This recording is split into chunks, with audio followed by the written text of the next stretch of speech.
it. Hey, Jim. Someone's ready for the game. Good evening, everyone. Welcome to the Littleton Board of Selectmen's meeting for Monday, December 1st. To start the meeting off, we are going to go into executive session and come back in session at 7 o'clock. Executive session will be the value of land. Move that the Board of Selectmen vote pursuant to Mass General Law, Chapter 30A, subsection 21A, Clause 6, to go into executive session to consider the value of real property, since the opening meeting may have a detrimental effect on the board's negotiating position relative to the Cooper Farm property, and to convene an open session thereafter. Seconded? Moved and seconded. Ms. Hebert? Aye. Mr. Carr? Aye. Mr. McCurdy? Aye. Mr. Vella? Aye. Mr. Knox? Aye. We'll be back in about a half hour. Thank you. We have to shut the sound off. Flip it.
Welcome back to the Board of Selectmen's meeting. We're just exiting a executive session and going into public session.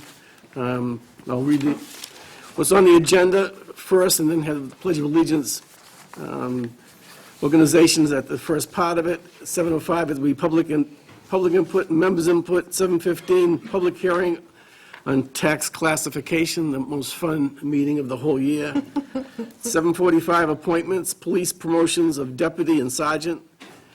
B, Littleton Common Committee. C, Selectmen's designees for the master plan coming up. Around 8:15, the town administrator and assistant town administrator, finance and budget section. Elder Human Services Need Assessment Contract, and followed by MAPC Technical Assistance Application. C, New Estate Road and Nagog Hill Road Acceptance Order Takings. And D, policy guidance documents, employee performance appraisals, multi-member boards. 8:45 of the business. Consent agenda, annual liquor license, selectmen's meeting schedule coming up, and we will adjourn. Madam Clerk, would you lead us in the Pledge of Allegiance? Pledge allegiance to the flag of the United States of America and to the republic for which it stands, one nation, under God, indivisible, with liberty and justice for all.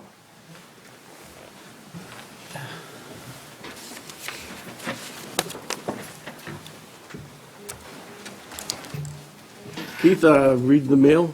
Sure. Thanks, Mr. Chairman. Just a couple of items. One is, I'd included a briefing from the Mass Municipal Association urging municipal officials to contact their legislators to object to part of the governor's proposed budget, mid-year budget balancing measures. Just by way of update, at least at this point, the legislature is not proceeding to produce the cuts that the governor had asked them to take up. The governor has, though, instituted a number of so-called 9C cuts that were his authority to do, which the legislature does not have the authority to override. And among the cuts, just to mention that we were hoping that to get a Community Innovation Challenge Grant application for Crosstown Connect, and the $3 million for that, all of the $3 million in that program was eliminated. So we, along with a number of other communities, will not be getting it. Another thing that I wanted to mention tonight, and thank Steve Benuti for forwarding the photographs, that we had a food drive that was coordinated by Ann Essman in the treasurer's office, and it was very successful.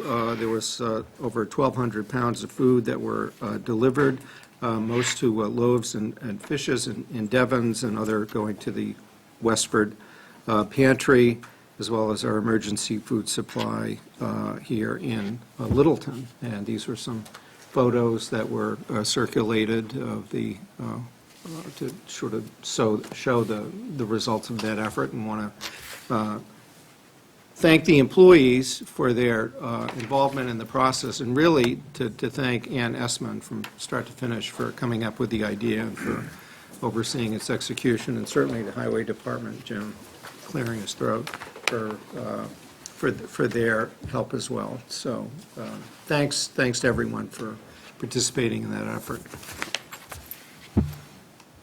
That's it for me. Yep. Okay, open it for public input. Anyone? Seeing none, members' input. Ms. Hebert? Nope, just go Tigers.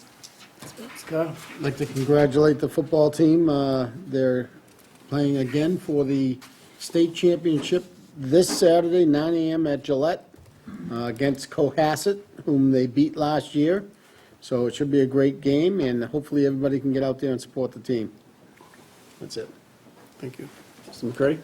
Yeah, I was contacted by the principals of Aiden's Playground, and they had sent us a letter a little while ago, and they wanted to know, what our interest was in partnering with them to find a solution to Castle in the Trees. And so I personally support that effort, and to that end, I thought I told them I would bring it up at the board meeting. They are reaching out to us. They would like to work with us to find a solution for Castle and Trees. Mr. Vella? Certainly like to piggyback on the football win and this Saturday at Gillette. When are you going to have an opportunity to be on the 50-yard line in one of the lower seat rows there? So take advantage of it, come out and see our kids play. As Jim said last year, they won. I'd like to see that again this year, and especially with the support from the town. But I'd also like to add that with the Christmas holiday shopping season upon us, is that folks consider Littleton first. There's always an opportunity to shop someplace, whether it's online or big box stores.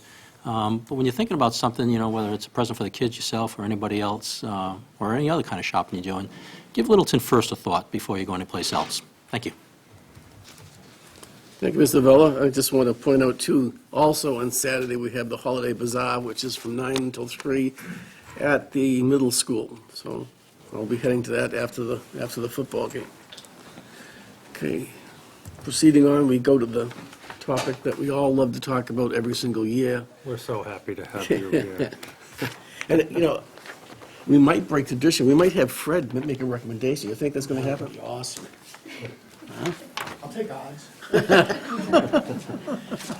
Now, do you have a slideshow that goes with this? or- I do. Yeah. When do you want to do that? I go cover it first? I think it'll Sure. help kind of set the tone for yours. I'll let you do the big stuff. So you want to start now, or you want to Oh, go? Okay, go. Even better. okay. I wanted to provide a little bit of background information because we have had a change at the Department of Revenue in our maximum commercial, industrial, and personal property shift allowance. Typically, the allowance is, you can push up to 150%, and that's what we've been talking about, at least in my tenure here. Because of the increase in the residential class values, it triggered a shift with the Department of Revenue that allows us to go to 175%. So I wanted to kind of give some preface and some information just for the board so that you can make your decision going forward with the classification hearing. Okay, thanks. There you go. So the residential factor that you adopt sets the percentage of the tax levy paid by the residential owner. So if we have a factor of 1, that means everybody pays the same. It's a single rate. You pay the same per thousand, whether you're a commercial property or a residential property. In Littleton, we use a split tax rate. So the residential factor is less than 1, and the commercial factor is more than 1. It permits the residential class to pay a lower share of the tax burden than the commercial and industrial parcels. This is accomplished by increasing the commercial rate and lowering the residential rate. The maximum shift allowed under the law typically is 150%. Last year, for example, Littleton was at 147%. So we were close to the 150, but we were under the 150. However, under Chapter 200 of the tax law, certain communities qualify to shift up to a maximum of 175%. Based on the distribution of the values that we have this year, we do qualify for that shift. And again, it's because of the increase in residential values. So we qualify because if we went to the maximum 150% shift based on last year's information, last year's residential percentage was 69.26%. If we went to the maximum shift of 150, it would be 69.52. And I know, we're splitting hairs with these numbers, but it's higher than the 2014 amount. And if it's higher, we qualify to go to a higher limit. So it's kind of like they give you a little bit more rope, in a way. Nicely put. Yeah. Why do we qualify for the higher shift? Because the residential values are increasing at a rate that's outpacing the commercial industrial values. For fiscal 2015, the residential values went up by $19 million. This is from new houses coming online, new developments, new construction. There was a $2 million decline in commercial industrial values. There are high vacancies on a lot of our existing parcels, and there were some sales that were much lower than our assessed values, again, because of the vacancies. There was also a $4 million decline in personal property tax values, primarily because of depreciation schedules, combined with some personal property that was relocated into other communities, some large personal property and machinery, about $1 million in some companies. So again, that's something that we can't really control at this point. Its value is what value is. So when the maximum allowed CIP shift is increased for 15, then increases in the values could force the shift back below 150 in outward years, depending on what happens. So what we did is took a look at what's in the pipeline. What do we have for commercial property development in the pipeline, residential development, and industrial development. So I wanted to look at what happened in the past before getting the data together, and voting a shift over 150 really does need to be mindful of the economic outlook, because if you look at 2007, we were allowed in that year, and for a few years prior to that, to be at 175. We weren't. So we were fortunate in 2008 when the state said, oh, you're back down to 150. We didn't have to come back so far on the residential class. If we had been at 155 or 175, we could have seen a large residential increase in the property tax rate. Because when that comes back, it's borne 100% by the residents, not the commercial class. For fiscal 14, 49 of 351 municipalities qualified for this 175% shift. Of those communities, almost all are larger than Littleton or cities, and only 4 are smaller than us by way of valuation. The average valuation of the 49 communities is almost $5 billion, where ours is about 1.4, 1.5 billion, so about 5 times. And of the 49 communities, the average residential value versus commercial value is 80-20, which is almost exactly where Littleton is. Almost all of those communities, when you look at the list, and I know this is small, but it was in your packet, they're all in that 80-20 split, so it's not surprising that we wound up as qualifying. It seems to be something that happens in a community with the split between residential and commercial. So we looked in the pipeline. We talked with the building inspector. I spoke with the chief assessor and both the assessing staff and Steve Venuti to figure out what we have coming on potentially in the next few years. I put in 2015's information that I just reviewed with you. For 2016, we're estimating $43 million in increases in residential value. About $17 million is attributed to reval, which is, we're looking at maybe a 1.5% increase in values overall for residential properties.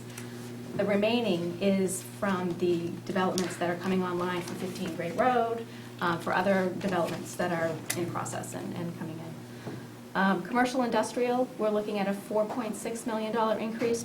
It includes the Sand Park values and any other commercial industrial, and about $1 million in personal property value. 2017, it's about $31 million in residential, $5 million in commercial industrial, and $5 million in personal property. And 18, it flips.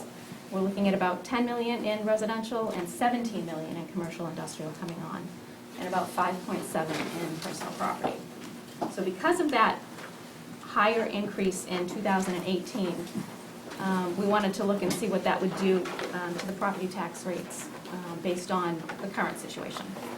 So again, these are the things that we've included in looking at our forecast. Based on our forecasted estimates, the Department of Revenue should force our shift back down to the 150% level in fiscal 2018. And again, this is just based on the estimates on what we have in the pipeline. Those may change. If the previous year's shift for fiscal 2017 is over 150, then the fiscal impact of any adjustment is going to be borne by the residential class. Based on the current levy percentages, so if I look at what you voted last year for the residential levy percentage, which was just over 69%, if I carry that forward, just to get an idea of what it might look like, it would create a reduced tax bill in fiscal 18, for 17 to 18, on the commercial base at the expense of the residential class. And again, I apologize, the sheet is pretty small, but it was in your packet. If you look at the last column, using the existing values, the existing percentages, and the existing value that we used for the commercial industrial parcel of 491,000, it would show a decrease of $339 in the commercial tax bill and a $282 increase in the residential tax bill.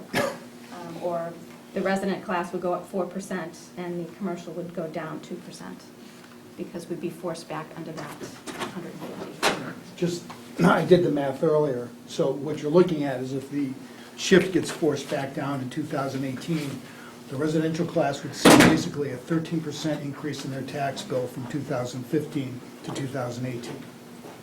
So as much as you try to tamp down that level over those first 2 years, the increase in the third year, what they'll see from 2015 to 2018 is about a 13% increase in their tax bill.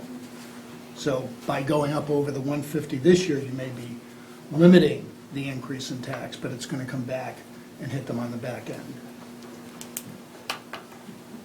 So this really highlights that, any CIP factor increases beyond 150% really need to be mindful of the potential residential tax impact in outward years. We need to really monitor what we have on the horizon for the commercial industrial projects and the residential projects, because we may have a lot coming on in commercial, but we know we have a lot right now coming on in residential class also. And again, this is just informative.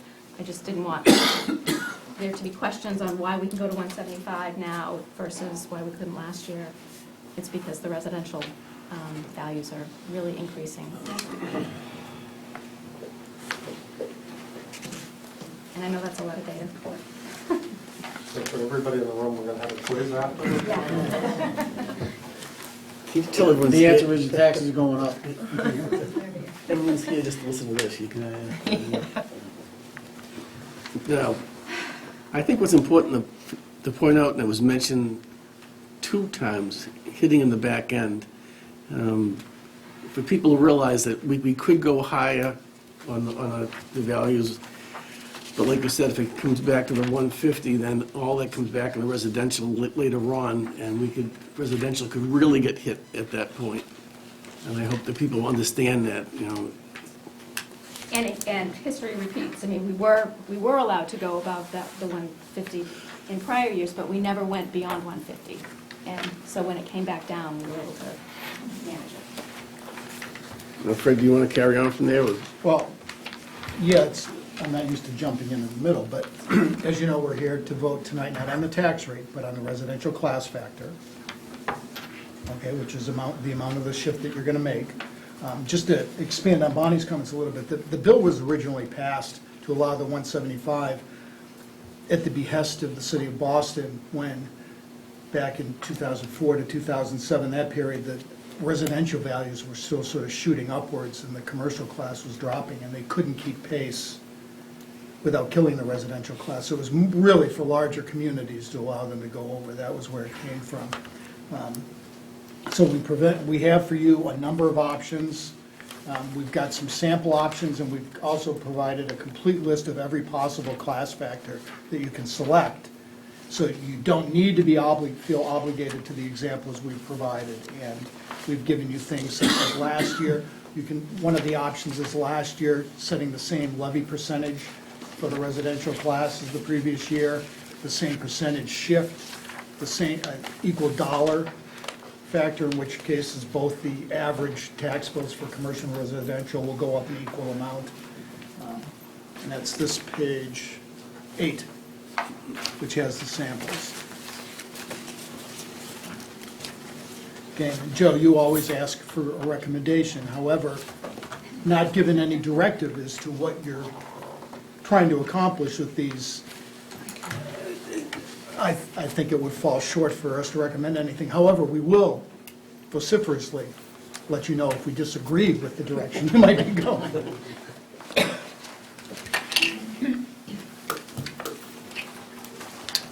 Board members, questions? Last year, we sort of departed from the middle of the road that we have done in previous years. And from all this, I was trying to pull from it the impact of what that meant. But a couple of the numbers struck me is that our commercial value went down, whereas it should be the backbone of our taxes. And, but I couldn't really pull from this what I wanted to know, and what was, we tried that last year. What was the impact, specifically, and what percentage increase did the voters ultimately see?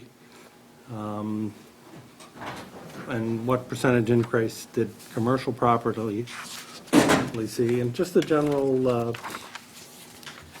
snapshot of anything we might want to know about that, what we did last year. Has anybody got any answers to that? Yeah. The option that you picked last year increased the average residential tax bill by 2.95%, and a commercial property, we pick a commercial property assessed at $491,000 as the representative sample. That property saw an increase of 7.49% in its tax bill, based on the split that you voted last year. So 3% versus. But I think the result, 7.5. Alex, you're looking for is what impact did it have on the commercial, either leaving or coming into town? Is that correct? Is that what you're looking for here? That's one of our objectives has always been to support business and commercial, and we saw a decline Right. in that. And if this has a role in it, then we got to talk about that. If it doesn't have a role in it, fine. But if our ultimate goal is, like it is in a lot of communities, where the commercial and industrial properties are paying a larger percentage than the residential properties, we're not headed the right direction at the moment. And But to comment on that, I think, the impact of potpourri, the impact of FIBA isn't, and correct me if I'm wrong, aren't truly reflected in the decrease of last year, because they kind of were happening during that year. There was no, there's no impact for potpourri. No, not potpourri or even FIBA. To answer the question, does this tax rate have a negative impact on businesses in town?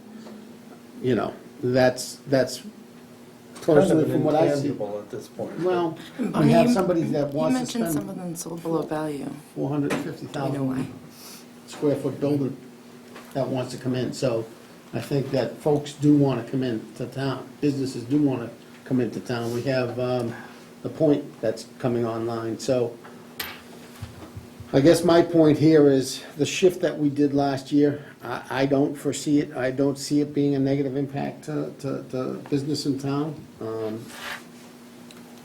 That's my opinion. I would like to, and again, this is my opinion, I'd like to see the same shift continue on that we did last year. That would be my. When you say the same shift, you mean 1.47, not to change anything? not to change anything right now. Are you talking about number 6? Yeah, I don't know what number that one was. Last residential shift is number 6.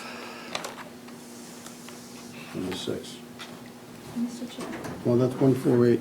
I did want to just offer too, I think we've been using this $491,000 value for an average commercial parcel since I've been here. And I think it's low. So what I did before the meeting is I just looked at the restaurants in town, because the locally owned restaurants, because they have similar values with other businesses. And they're in the, $600,000, $700,000 range. So at those levels, you're looking at a $20,000 tax bill versus a $15,000 tax bill in these examples. So I think you might, at the next classification hearing, want to, have the board maybe revisit the number that we're using to calculate that as the impact. Just because I think it's mathematically outdated. That's one of my concerns. I mean, if you look at FIBA or Potpourri, we made accommodations for them to come here. We want them, and a long-term benefit to the town. But we look at the small businesses that go up and down the common or other places, when you put a tax increase on little businesses, local proprietors and owners, that's hard on them. Because they're not talking millions of dollars of revenue, they're talking thousands of dollars of revenue at the end of the year. And so I think that's what we have, in whatever we do, we have to be very careful that we don't create something that ultimately makes the mom and pops an impossible thing in this town. That's my opinion. Well, I couldn't agree with you more. We have to protect them, and to give them a further burden, it would be tough. And even in some of the discussions we've had in TIFs in the past, and it came up with the Potpourri people, at one point, out of our meeting, one of the comments that they made is that you already have one of the highest tax rates commercially. So I wouldn't want to see us jump that any higher. We don't want to be known as the highest one. I think it could have an effect if we go any further in that direction. So I would say stay where we are or head in the other direction a tiny bit. The other thing to look at is the shift. What the shift last year was designed to do was, in essence, slow the rate of increase taxes on residential people. And, everybody's behind that. And of course, we want to do that. But it still went up over. I mean, it slowed it, but I'm not sure it was significant enough that people can look at their tax bill and say, oh, I'm happy with this. I don't think that happened very often. Because we had all the things that were building that tax bill. They're not all from this. They're from all the other things that we've done, projects that we're paying for, and stuff like that. So this is what's tough about this hearing. It's a hard balance. 2.5 is automatic. That's what we can, how we can, stay close to that, I think. Right. I'd love to give the taxpayers a year where they didn't have any increase. Well, we can. Do an underride. Make a conscious decision that we're gonna only raise the tax levy by 2%. We can do that. This board has to make that decision. Make it sound awfully easy, and it's Yeah, it sounds good. you're talking about. You would have to know the fiscal impacts of it, but to answer the question, if you'd like to do it, this board can do it. The way to We'd lower, have to figure the fiscal impact on the budget for next year, exactly. and you begin to did on that, because the way to lower the requirement for the revenue is you lower the requirement for expenses. And over these last 15 years or so, the town has seen a significant increase in expenses. If you think about new high school, new middle school, new police station, Russell Street renovation, those are significant impacts on the debt ratio to our operating budget. But those are debt exclusions, not anything to do with this. We don't pay taxes for debt exclusions, Those debt exclusions are voted independent of these. but do we pay taxes on it? Absolutely, we pay Okay, taxes. because Those are for debt all the exclusions. rates, for all the formulas, for all the percentages, what matters to 9,200 people in our town is the dollar out of his or her pocket. The percentages are all nice, and we have these intellectual discussions and everything, and they're all valid discussions and important, so that we can establish that dollar figure. But ultimately, it's a dollar figure. Okay, I don't look at the tax rate. Tax rate's insignificant to us. Okay, I know I pay 28% more taxes in this last 6 years than I did 6 years ago. Okay, this fiscal year, I'll pay 28% more, as will you, as will you, as will the rest of us here in the town. And that translates actually to dollars. So that's what people look at, and they say, my tax bill went up. They didn't say, well, the residential rate to the CIP rate is 69.7% versus 20%, or whatever the public math is for 100% there, roughly 31%. No one's doing that calculation. They're seeing what their dollars are. Thing is, so that we've chosen to buy more, we're spending more on it.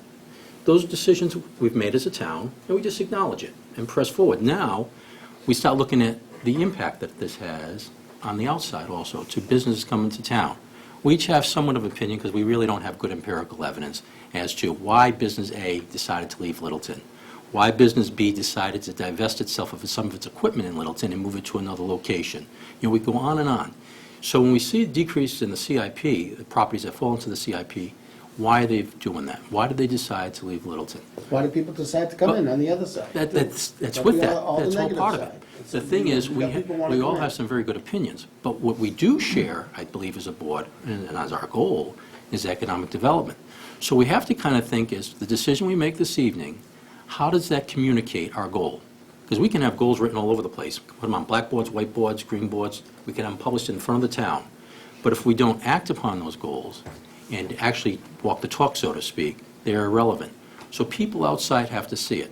Sam Park seems to have thought we're a good town. He wanted to come here with that development. Property was available, it's a good location. Many things go into that, as you know, besides just whether or not our tax rate might be something. But certainly we are saying something. At the very least, to hold the line and not to increase. Now, the downside of that is what are we saying to the town residents? We're saying, well, your rate may go up a little bit more because of the decision we make tonight. Yeah, we got to just stand tall and say, that's what it'll be. And here's why we're doing it. And if we articulate that clearly and well enough, we may not like the decision. You know, I'm not going to like the increased tax bill personally, but I can understand it and say, yeah, we made that choice because of the benefits we receive. So we can get any eighth grader who's marginally proficient in algebra and do the math for us, and we're done. That's the easy part. And the math has been done for us. We got certainly some recommendations. But now I think it's how do we decide that we're going to service our goals as to the decision we make tonight? And that's what we keep in the back of our minds. Well, I think we have a couple of goals here. We have, most of us, I think, want to try to find a way to hold the line on increase in taxes for the residents. But along with that is a goal that says, well, one of the ways we can do that is to be able to shift the burden to commercial industrial property. And I'd say a higher goal we have is that Littleton be a highly desirable place to live. That costs money. You have to pay for that. And we have to acknowledge that. Down lower, we want to make the, if our real goal was to make the the property tax as low as possible, we'd still have that building on 55 Russell Street or so, and putting our kids in a rain-soaked building, if that's what our real goal was. No, we made a decision specific to that. We made a decision we need a new police station. We're talking about the decision for a new fire station. We're talking about senior amenities. We're going to be seeing an Elder Human Services recommendation for the needs of seniors in town. So I think as a people, we're saying there are amenities we wish to purchase, and we're going to make a decision that we're going to pay for them. So our real goal is not to minimize taxes. Our goal is to make the town affordable as best as possible and have the amenities we'd like to have. And I think that speaks differently, and we just say it up front and realize there is a bill to pay for that. I think that's right, and then a part of those amenities are the local businesses, and I think Selectman Knox put it well, we want to support them. I don't want to be the town with the highest commercial tax rate either, so I think I'd agree with what you guys are saying. yeah, I think you're right. I think we can attract the big businesses because we can offer them a TIF. We can, they have a lot more to work with, but I'm really concerned about the locals that have a business and making a go of it, that would love to get through a year where they got to take home $50,000 a year and they think that would be great. Well, that's where I think this makes a big difference, in how much we're taxing them. And they're incubating our economic development in the future. So, I agree with Paul. What we do has to reflect that goal. And if we're good at that goal, then we actually have the cash to fulfill some of the things that people want. Because a lot of people want a lot of things, and we cannot provide all of them. and we're making choices, and I don't think we'll ever get to the stage where we can just say, all right, need that, that's fine, we got money for that. But, Because filling vacancies services our needs, helps us out. We talk about economic development certainly can occur in many different ways, but personal property tax being part of this, and certainly businesses that increased their business and thus probably their personal property, personal property tax there's is more gonna go up. base. So, I was fond of teaching my children, increase the base, not the rate, because that's a much more palatable solution. Make the pie bigger. So what does the board say here? so where does that put, so where does that tell you you'd like to be on this scale? Well, it seems we're somewhat agreeing that 6 is as far as we want to go in, increasing the split, because realize since '88, that's split, that's commercial Well, and that's a little bit residential's higher only than done last this. year, 1.48. So 6 is a little bit higher than last year, PJ. But, what I'm saying is, it seems from our conversation that's as high as anybody wanted to go. Okay. And I didn't say go that high, I said stay at the same. and I'm certainly Six of is the mind. same, isn't it? No, Is that 2? 6 is the same residential shift. okay. But because the residential values went up so much higher, it makes the commercial shift go from 147 to almost 149. It's again because the residential values went up. And I'm more Doing than, the same as last year, you're sliding. 4 is the last commercial factor, Correct. which hits what you're saying. And it seems 4 is the preferable one. Which makes the residential shift an increase in tax of, that's 34? Is that correct? Am I looking at the right It number? would be 305. 305. 305, okay. And that's the That's mythical changed from 6, average. I'm sorry. And remind us of that That's the mythical average. mathematical average residential valuation. So it's 360, or 370, 371. 371. And that's on the average tax bill, not 305 per thousand. 305 per thousand, that'd be a lot. That'd be then we could have anything we wanted. Yes, Mr. Rockefeller.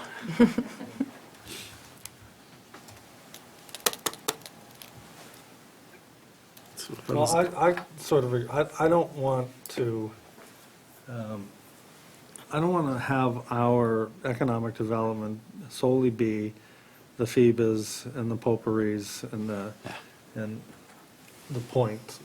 I think we want a barber shop, we want a sub shop, we want small restaurants, we want, Saddlery, Dover Saddlery, or whatever that place is, we want those kinds of businesses. And this is where we have to step up and help them. Yeah, where's mom and pop's tiff, so to speak? Yep. May I ask Fred a question? Sure, please. Fred, here in this discussion, if we kept you awake long enough for it, because I'm falling asleep too. But seriously, Joe had asked you for your thoughts, and you responded, well, it depends on the direction you want to give me, or at least the direction the board wants to take. Now, having heard some of this discussion, what might you think now? Well, I think first, when you take a look at what we've shown you, you're looking at really the difference between even going to Jim's original 6, which you just brought up, to the option number 2 on here. It's $56, you're only looking at, to the residential homeowner, a difference of $56 annually in where you're going. So that's why we give you all the options. We sort of throw these out because reading the tea leaves and talking with Steve and Bonnie, figured, well, this is where we think they might want to go. That's why we give you this full range of options where you can go. I mean, even if you go to option 2, which is the first option below the single rate, you're looking at the commercial industrial class paying 146% of what their typical burden would be. In other words, not just their burden, they're paying an additional 46% of the tax burden. So if your goal were to be, we want to show the commercial class, particularly the small business owners, and that's where we derived that 491 number, was we looked at the smaller properties. We sort of eliminated, back in the day when we started it, the only big property we had, which was where IBM is now. But then you need to take a look at this and say, here, at our list of all the options, and say, yeah, let's go to 140% or 135. Honestly, for us to opine on anywhere, pretty much anything between 2 and 9 on here, it's $104. And I don't mean to discount that, it's $2 a week, but there's no dramatic change in that. You're making kind of a minimal change to the burden. If you want to make a statement about going one way or the other, then I would go to the full range of options and take a look and try and decide where you want to go from that. So when we talk, like Jim's point earlier, on the quiz, when you were talking about a quiz, and Jim said the answer is taxes are going up. Indeed, we've all acknowledging that, and I think to Fred's point is the difference would be a $56 increase over what it otherwise would go if we went with number 2. Is it, Yeah, I mean, if you go with the last residential shift, the average tax bill for the average property is going to go up $272. And if you go to option 2, which is, again, the lowest of the ones we gave you, the average tax bill would go up $328. So it's a difference of $56. So I don't see you making a dramatic impact to the typical homeowner there where it's $200 or $300 savings, or to the commercial class where their bill's not going to go up or change dramatically. I mean, it's a little bit more for them because they're paying a higher percentage, but so if I can phrase this in a question, are we content with $56 more on the average house for annual taxes to the message it may send, if we think it indeed sends a message? My stance is, I think that the 147 that we have, which equates to close to the 2, hold on a second, number 4, which is a 305, kind of in the middle. And where, the shift stays the same.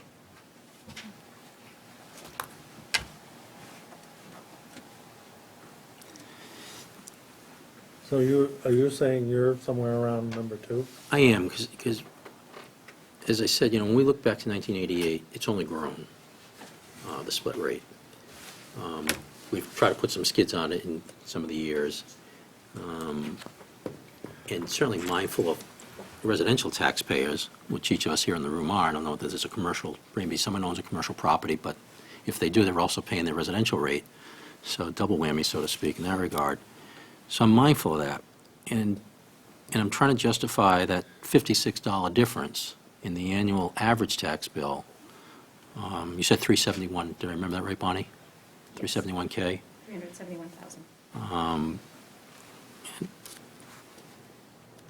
And I don't know that, Let's not forget that the evaluations of the houses are going to be redone this year also, so. that's right, in 16, correct? Yes, so, I Is the mean, triennial revaluation? yeah. I mean, and the thing is, Paul, that, the average tax bill with that option 2, this is going to go up $328. That $56 difference is if you were to Is the step it down delta. to another factor, so, yeah. As you said, averaged, or not average, but compared against the last residential shift. So So, and mine's 6 going 305. upwards. Say, excuse me? 305 is 4. I mean, an average bill is going up $305. Yes. Excuse me. And then that difference now is $22. From 4 to 2 is a delta of $22 on the average household. You're right, as you said earlier, it's going up something. It's just now, I think the discussion gets down to, now that we know it's going to go something, and it's something plus for each different one, is what are we willing to say that plus should be?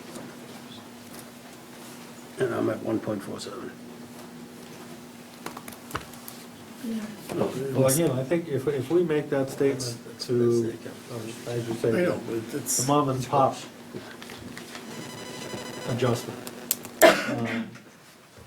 we're also saying we want those people to invest back in the town, and we're saying to the rest of the taxpayers, this is something we hope we're gonna get back.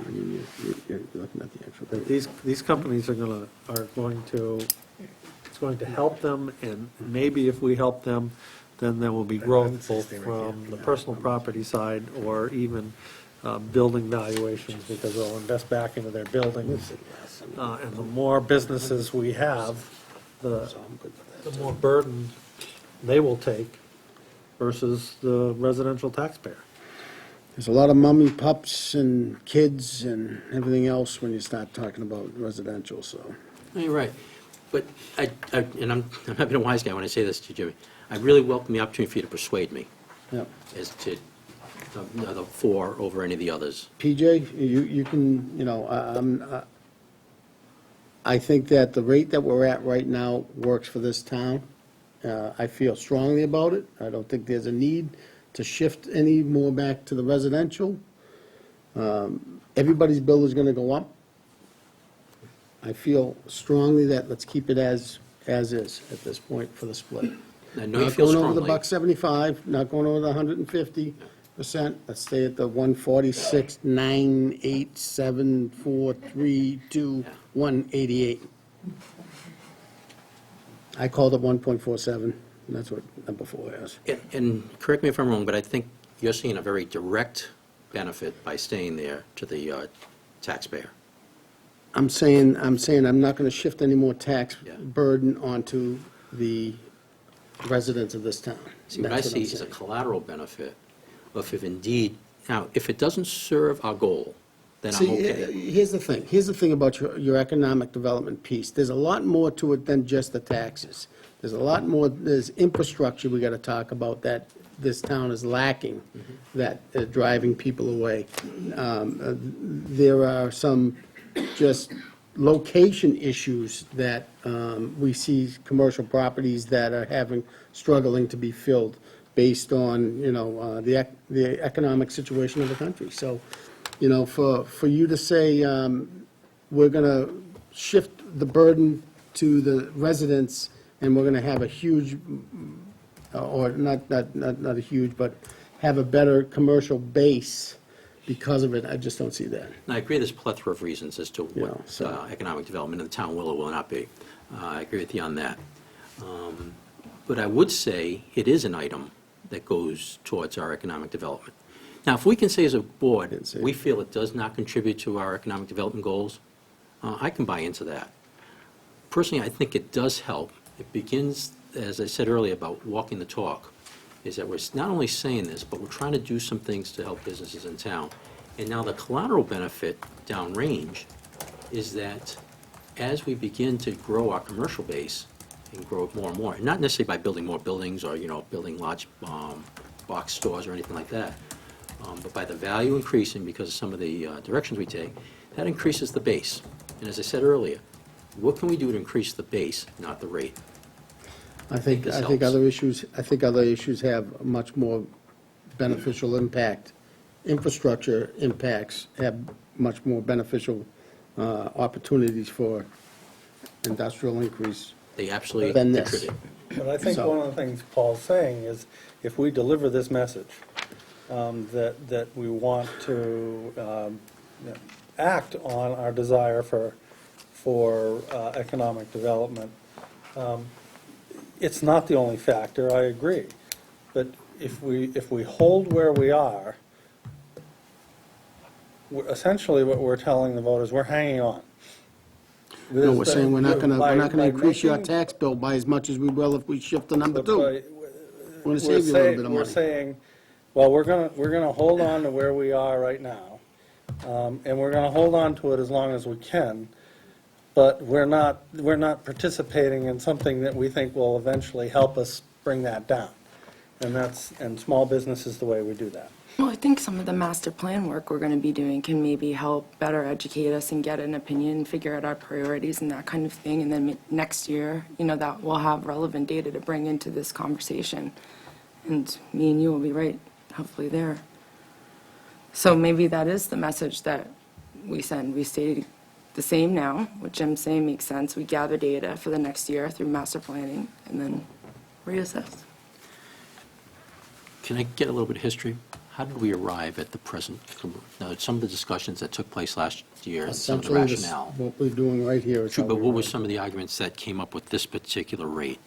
So, in other words, if they were good, strong arguments last time, they may continue to be good, strong arguments. If they were more of a visceral nature, because it felt good to do it that way, perhaps the gravity of them isn't quite as strong and requires readdressing.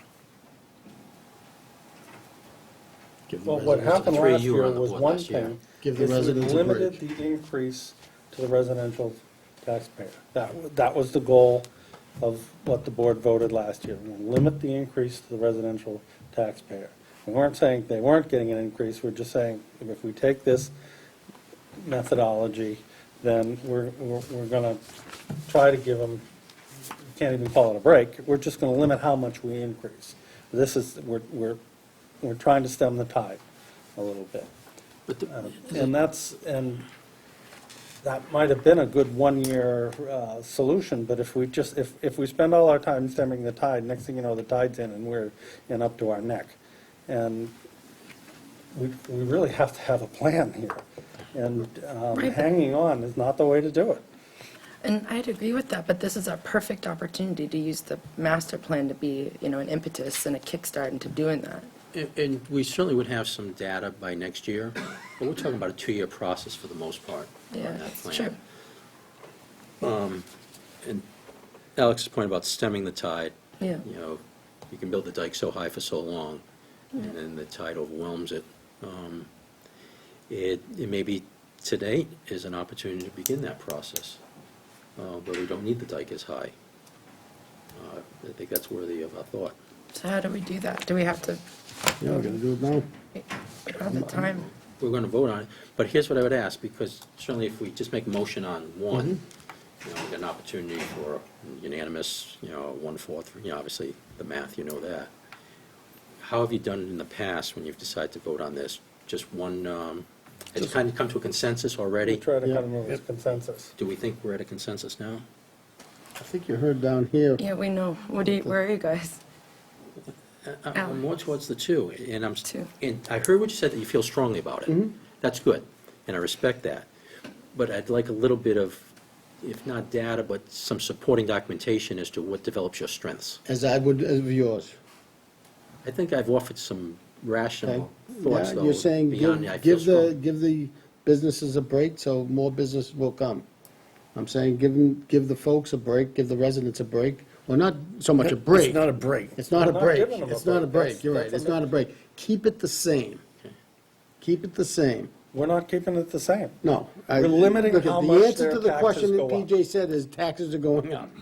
All I'm saying is, let's keep the shift the same. Keep the shift the same. Keep the Do you see shift the collateral same. benefit to that? Yes, And those are, or is? that our tax, the residential bill is only gonna go up to 300 and, what was it, 305 instead of 328. 305. $23. Another way we can actually cut the rate is we can I limit mean, you services. can go, We and you reduce can, services. you can go, as Fred said, to this page number 8.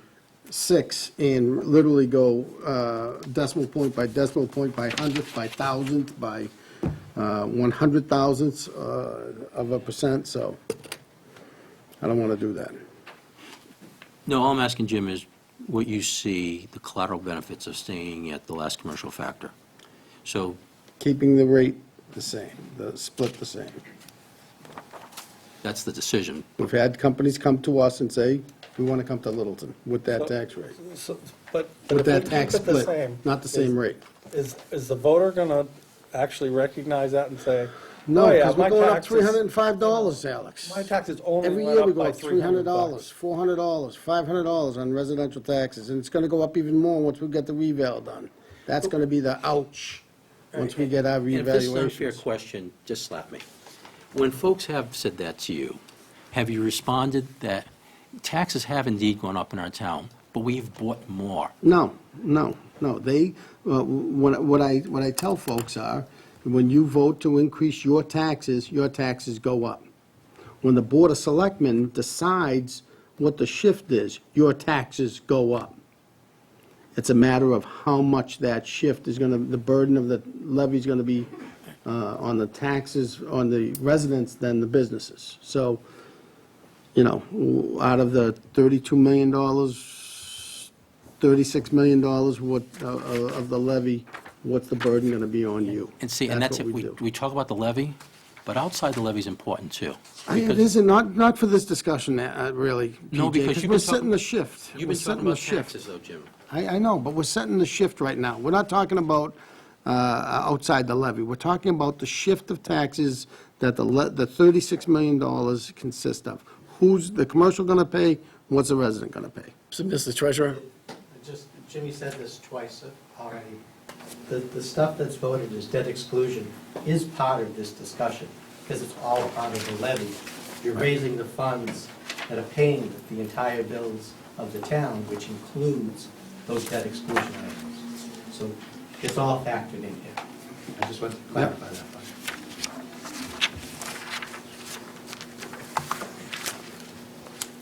And here's why I make some of the comments I have, Jim, is, and I had help getting these numbers because I'm not smart enough to do it by myself. In 2002, roughly 31% of the town's budget was a ratio of debt to the budget. Okay? We've been as high as 125, 130 as recently 2011. It's only this last couple of years it started to come down into the double digits, 79, 70%. So we go back to before the high school came on the books, and we see that the rate that the town's debt to operating budget was 30%. It's, as I said, it's been as high, actually as high as 155% initially, but that was for 1 year. But for the most part, it's been 100 and low change for the last 12 years. And it's only recently it's come into the double digits. And that's nothing bad about that. The town needed new infrastructure, and we went on and did it. And just as you said earlier, one of the inducements to come to town is a solid infrastructure and those investments. I'm hesitant to use the word investment in this particular case, but certainly the amenities we want in town and the standard of living we want in town, we went out and bought those, and we're paying the bill now. And I think we just acknowledge that, and to be able to continue doing that, and to continue those amenities, as I said, and it's not a case of whether I feel strongly or not, I just think the fact of the matter is we help the businesses somewhat, but there's a message we begin communicating to businesses in town and out of town. Those in town, perhaps they expand. Those out of town, perhaps it's a further inducement to some of the other items you've already mentioned, and that is we see economic development is important to our town. We see a strong commercial, the whole CIP, as integral. I wouldn't go so far as say backbone in all candor, especially when we're roughly at an 80-20 residential to commercial. I mean, the backbone is the people that are the people of the town when it comes to the taxes. But in a long-term strategy, and you begin the long-term today, you don't begin the long-term tomorrow. If we begin marching down that road, I think we help our town. Now I'll say these words. I feel strongly in this case, Jim, that we very much attack your primary objective, and that's how do we contain growth for the residential taxpayer. I agree. I think we're giving up something this year, and people aren't going to be happy about it. I'm not going to be happy about it. I'm going to pay that extra. But here we're saying, all right, we have to find a way that if we want real, because really what we're talking about, what you want, what we all want is tax relief. We want what we need, but we want to provide some level of tax relief. I think the difference in the way we're looking at it is, all right, we're going to hold it to the best we can now versus, look, we think we can make a difference in this. It's out of ways, but we have to start supporting the people that are going to make the difference, and that's commercial and industrial properties. And in particular, this case, by we're supporting the people that line up and down the common. It's a good point to be made. The person, you go get your hair cut, or you go get your sub, or all those people, those are the people that will see the difference, that will understand the difference here, because their numbers are so close, that they're just literally getting by. If I So may, aren't a lot of folks in town, Jimmy, and they aren't getting by. But going by their argument, we're talking about a $22 difference, and it might be sending a message, and it might be the thing that we help the local businesses, and it might bring in commercial growth. So I'm heading toward the argument that Paul and Alex are going with.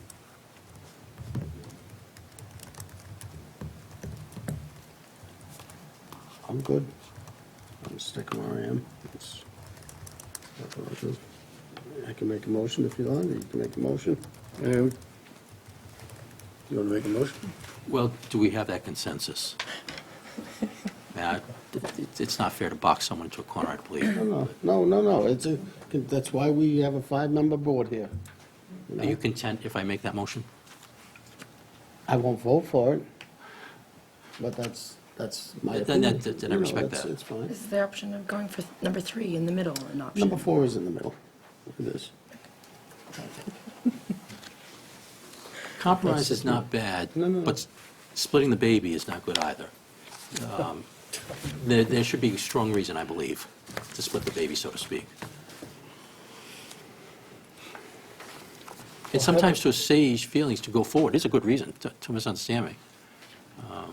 But I've been on one side or the other of a lot of 4-1, 3-2 votes, and if we have 3 people that are okay with this option, and we've been reasonable in hearing out the other side of the discussion, which I think we've engaged in a very good discussion about that, and I'm not sure that we can absolutely have consensus here. And perhaps not. I'm not a fan of 3-2 votes, because that's very close to divisive, and not divisive in a bad way. Just, because if we can't make a good argument amongst ourselves that's strong, that we have, a preponderance I was gonna make a of a motion majority, 2 minutes ago. how do we make it to the town also? No, it's just our argument not strong enough. And I think that's a reasonable thought to have here. Well, that steers You us and I- automatically to a compromise halfway in between, which is, that's Well, what politics is about, but You thought 2 is okay. It seems the 3 of us think 2 is okay. 2's okay. 4 is okay. 2, 3, 4, okay. So Jim, I'm going to ask you, I'm I'd like not- to make the motion for 2. Have at it, PJ. Make a motion. All right, let me get to the script here.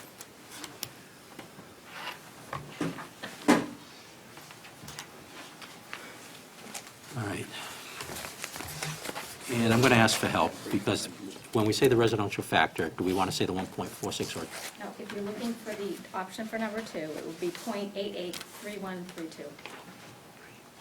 0.88312. 3132. Yeah, 3132. this number. Okay.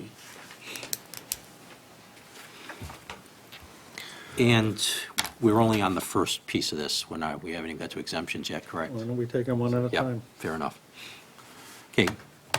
Move that the Board of Selectmen vote pursuant to Mass General Law, Chapter 40, subsection 56, as follows relative to the FY 2015 property tax, to establish a residential factor of .883132. Second. It's moved and seconded. All those in favor signify by saying aye. Aye. Aye. Those opposed? No. Now, for the first part, we haven't done a residential exemption, right? No, we haven't done it in the past. Both of them have been no. We go through it every year, and every year it's quick to identify it's probably a place we want to stay away. 12 cities that actually have one, which are primarily either cities or places with summer homes. We can do this one quickly, right?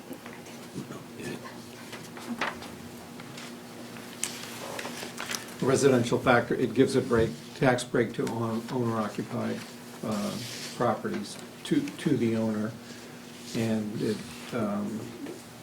shifts that burden to all other residential properties, and it's just not, it's never been an appropriate option for Littleton, which is an entirely year-round community. Looking for a motion, then, please. Move that the Board of Selectmen vote pursuant to Mass General Law, Chapter 40, subsection 56, as follows relative to the FY 15 property tax, not to adopt the residential and not to adopt small business exemption.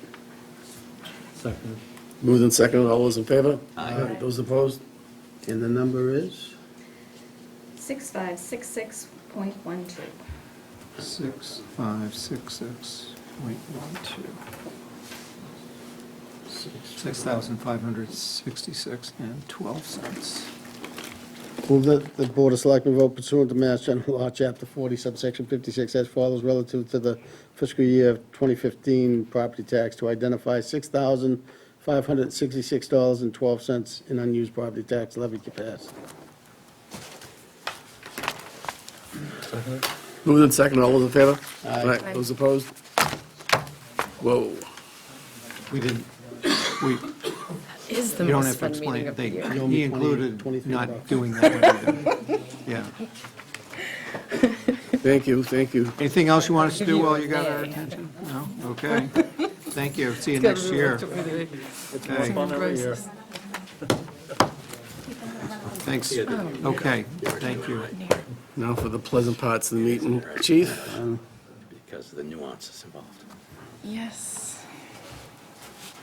Sure, I want to come up behind tax. Sure. Good evening. Good evening. Good evening.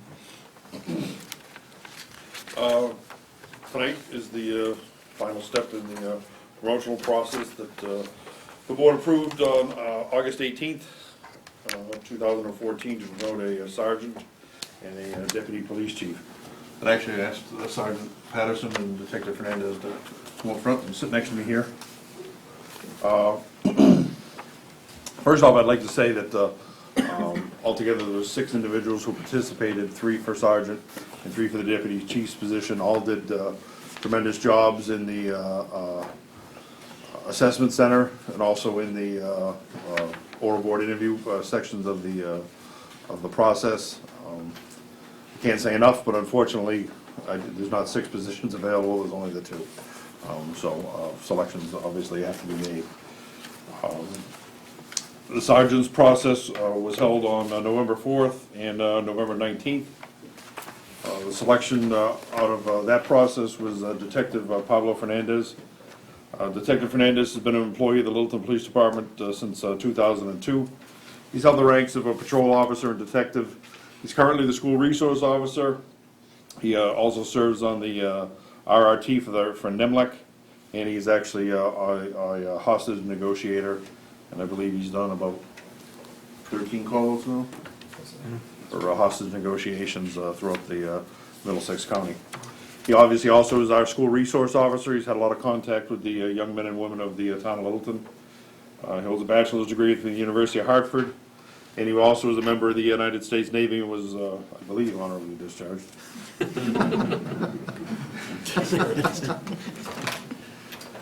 He co-chaired the Student Police Academy. He's also been integral in the inception of the, and running of the Police Explorer Post.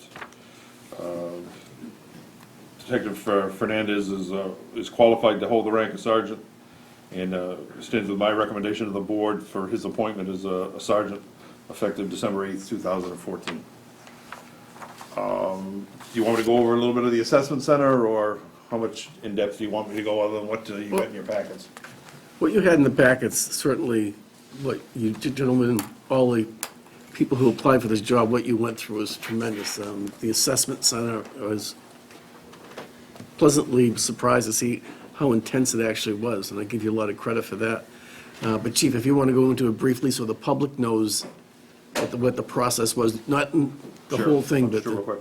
The assessment center was designed, it's not a canned package assessment, it's assessment on Littleton policies and procedures, the rules and regulations of the department, and also the town of Littleton.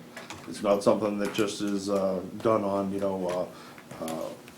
for every department. It's designed, it was designed for Littleton by the policies that were submitted by me, and also the, I guess for lack of a better term, and the rules and regulations. So with that said, that's what they were graded on. Everyone was graded on the same scale. Everyone could attain the same score. They weren't scored against each other. They were scored on a sliding scale. And both these candidates came out number 1 out of both of the processes. It was pretty intense. I sat through all the assessment center, and it was quite an interesting thing to watch. so the public knows, could you briefly say who was part of the assessment? So they know that you have independent people coming in? The assessment center was actually retired Chief Robert Demore from, was the captain of Lowell, was the Fitchburg chief, current Chief Richard Smith from Wakefield, and retired Chief Rick Stanley from Andover, and the head assessor was Al Dunham and the Tewksbury police chief. And those 4 individuals ran the assessment center on the 2 days. Most of the chiefs that did the main assessing really did not know the candidates. The candidates actually went into the room without names. It was candidate 1, 2, 3. And they had very little knowledge of the candidates before the process. Okay. Before I do, I'm going to open it to Pablo to say something, then ask questions. I was just going to speak to process. Okay, good, please.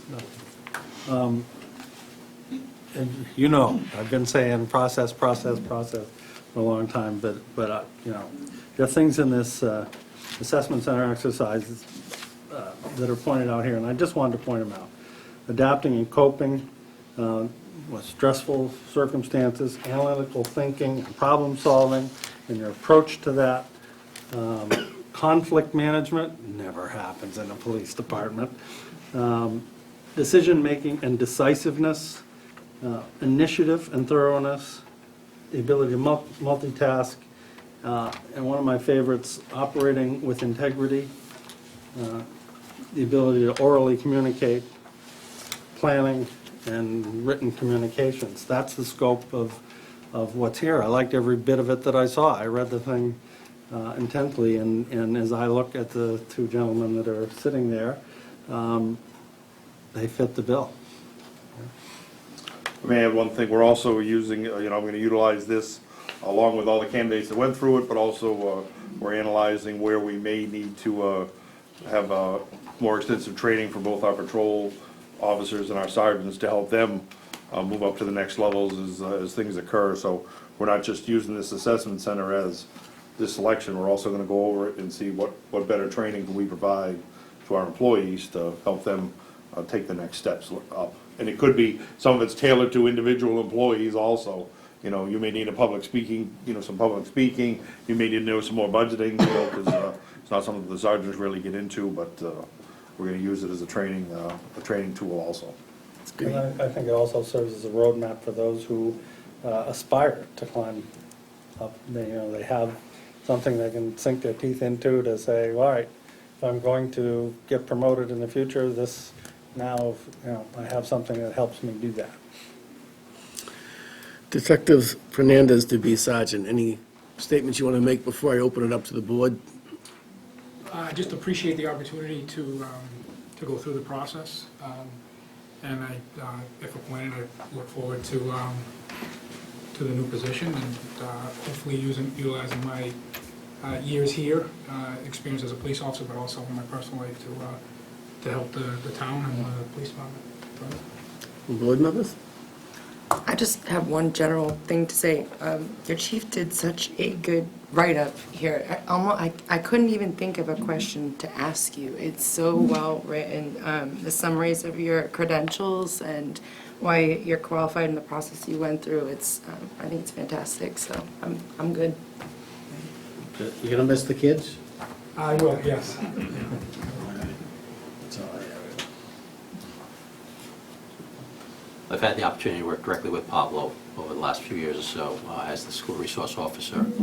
And what he's been able to do for the community at large, never mind just the kids in general, has been tremendous. This is a wonderful win-win. You say missing the kids, that's part of it. But I dare say I can see him keeping a contact some way, somehow with those kids. I'm going to try, yeah. Yes, and I know you'll be successful. Well done. Thank you. I agree. I have had only positive contact with you over the years, and it's been a few. And as I said earlier, I think you reflect those things that the assessment center pointed out. And those are, I think that in itself is praise, that you got where you got going through that. And before we vote, I just want to say congratulations. I know it's going to happen. I've known you for a while. I'm honored that you're going to be one of our sergeants. I think it's a great choice, so. Moving on. Move that the Board of Selectmen vote to promote Detective Pablo Fernandez to the position of Police Sergeant for the Littleton Police Department. Seconded. It's been moved and seconded. All those in favor signify by saying aye. Aye. Those opposed? Congratulations.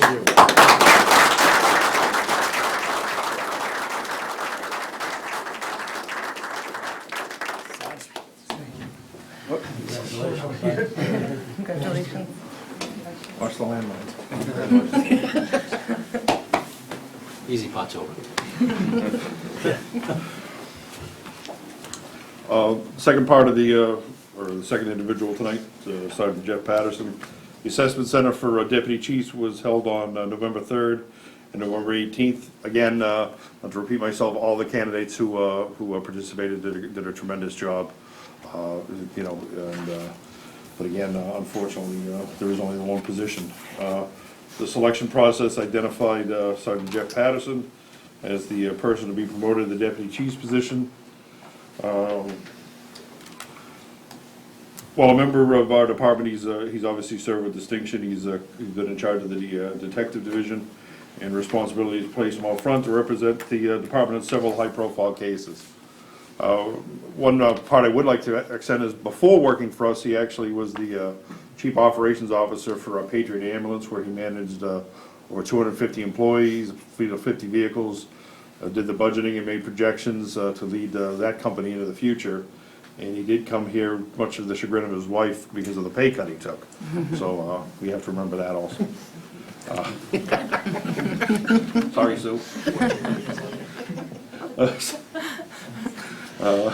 Dr. Patterson holds has an associate's degree from Middlesex Community College, and he's about a semester shy of completing his bachelor's degree. It's clear that, again, Sergeant Patterson meets the qualifications for deputy chief, and I recommend his promotion to that rank, effective subject to the execution of an employment contract with the town. That I've already explained to you, the assessment center, it was basically the same thing, other than it was on a different level. It was more for managers, and it went more around while it went in the same areas, it got more in depth of protecting the organization, more so than just direct frontline supervision. Any questions about process?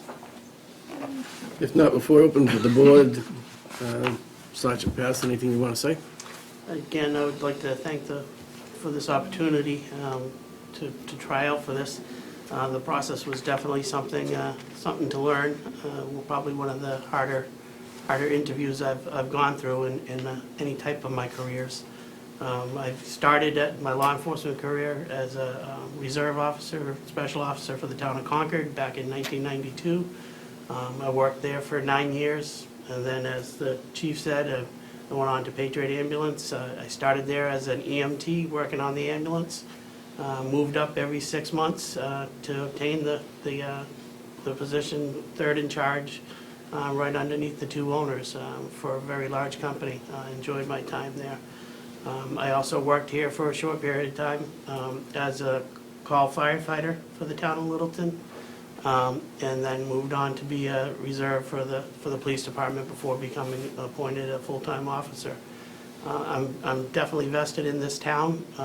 I've lived in the town for over 18 years, raised my 2 kids here, which are both in the Army right now. So I'm very proud of being part of this town, and I look forward to the challenge that's coming. Thank you. Good. I actually thought of one question for you. What was one of your role-playing exercises that you had to go through? One of the more interesting role-playing was a businessman within the town was really upset about the details officers working out on the street in front of the point.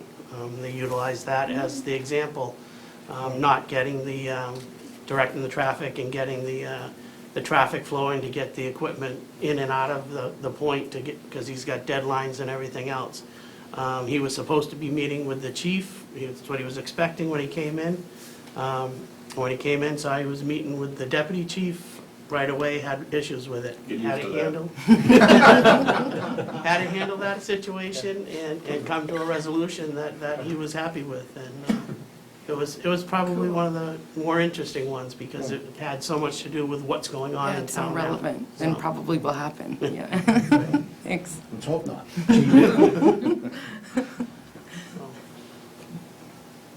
I've known Jeff for a while. I think he's going to do a great job for the town.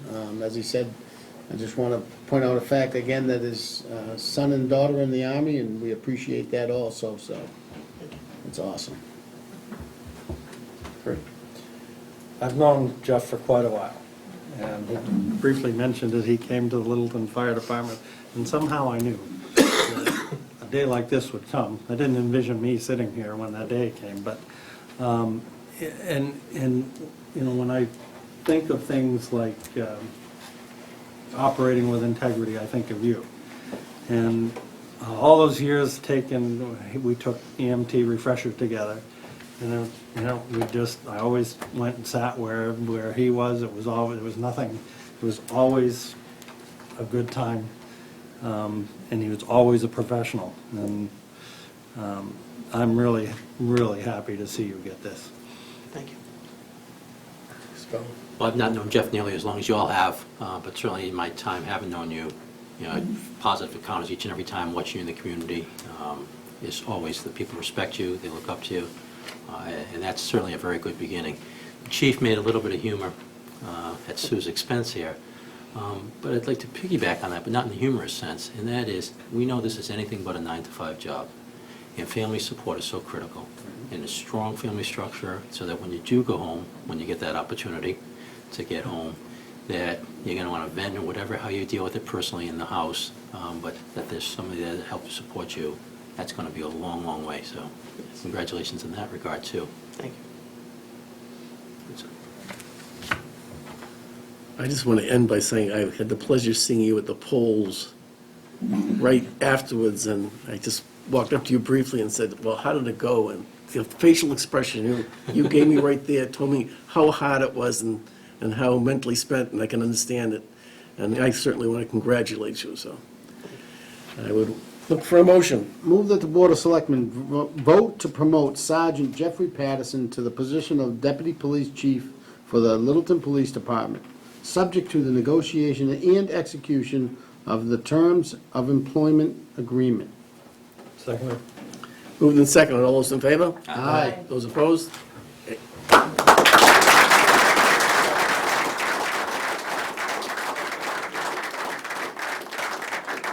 Deputy? Congratulations, Deputy. Congratulations. Chief?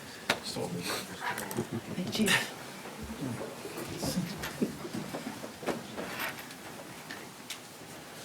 Keith, Thank you. do you have the charge for the? Yep.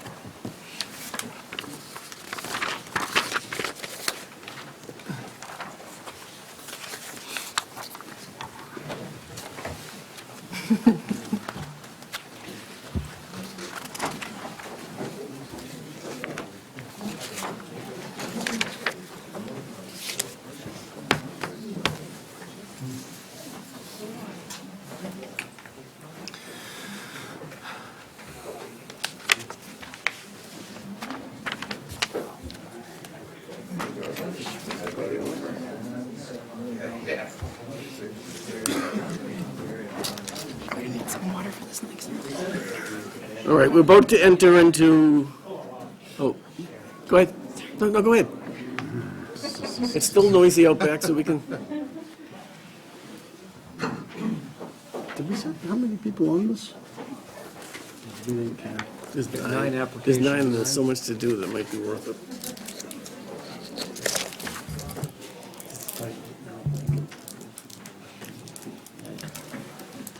See a little bit of paying for tax classification, but then you get your It's your choice. Thank you very much. A while ago, and part of my interest in this next committee is that I've been in town my entire year. The town common has always been a focal point of importance of the town. People take a lot of pride in it, and I was approached numerous times within the last year for a number of reasons, just not for beautification, but to talk about how do we make our common more vibrant? How can we have more people using the common? How can we make it as a destination for people who want to go? So in this, I'm going to read the charge before I even start talking about all the applications we have, and I think we have a total of 9 qualified people, and you'll all have a chance to speak if you'd like. But I just want to make sure the charge is known, so it's just not, I want to make it look pretty. It'd be something to the extent move the Board of Selectmen vote to establish the following mission for the Littleton Common Committee established October 20th, 2014. It shall be the mission of the Littleton Common Committee, LCC, to examine, research, design, explore, and recommend to the Board of Selectmen measures to make Littleton Common a more attractive and active focal point for the entire town, to enhance its visual appearance and to promote activity to make a common a vibrant destination. Working with the Economic Development Committee, the LCC will engage businesses and property owners to explore what the common needs to be successful and active, to reduce the vacant buildings and building units to increase economic activity. The LCC is to submit its report and recommendations to the Board of Selectmen, and we can set a date. But I just wanted to point out that, obviously, the people who have put in applications, I hope that's what the need is here. Certainly want to thank the Country Gardens for everything they've done. I'd like the committee, when it's formed, to consult with them, along with the Littleton Legacy Committee that was formed with the 300. All that hard work is already there. Could be a basis of gaining their knowledge of moving forward. So at this point, I'd like to call people up, and we can ask you questions, and you can certainly tell us why you'd like to be on the committee. Before I do that, anything else the board want to add? The first one I have is Megan. Do you want to come up, or you want to? Well, you can just come right up and sit up front. Before we open it up, if you can just, you were one of the ones that came to me many times, and we've talked about it, and I thank you for that, because you envisioned some things that made me start thinking. So if you want to tell the board your interest, and then I'll let them question you. I think the write-up that you wrote there perfectly expresses, just some of the ideas that I have and that a lot of people have in town for how do we take that common and do more with it. And there's been stuff that's happened these past couple of years, and you can see the momentum. The third Thursdays in the summertime is a big draw to the common. The tree lighting seems to get bigger and bigger every year.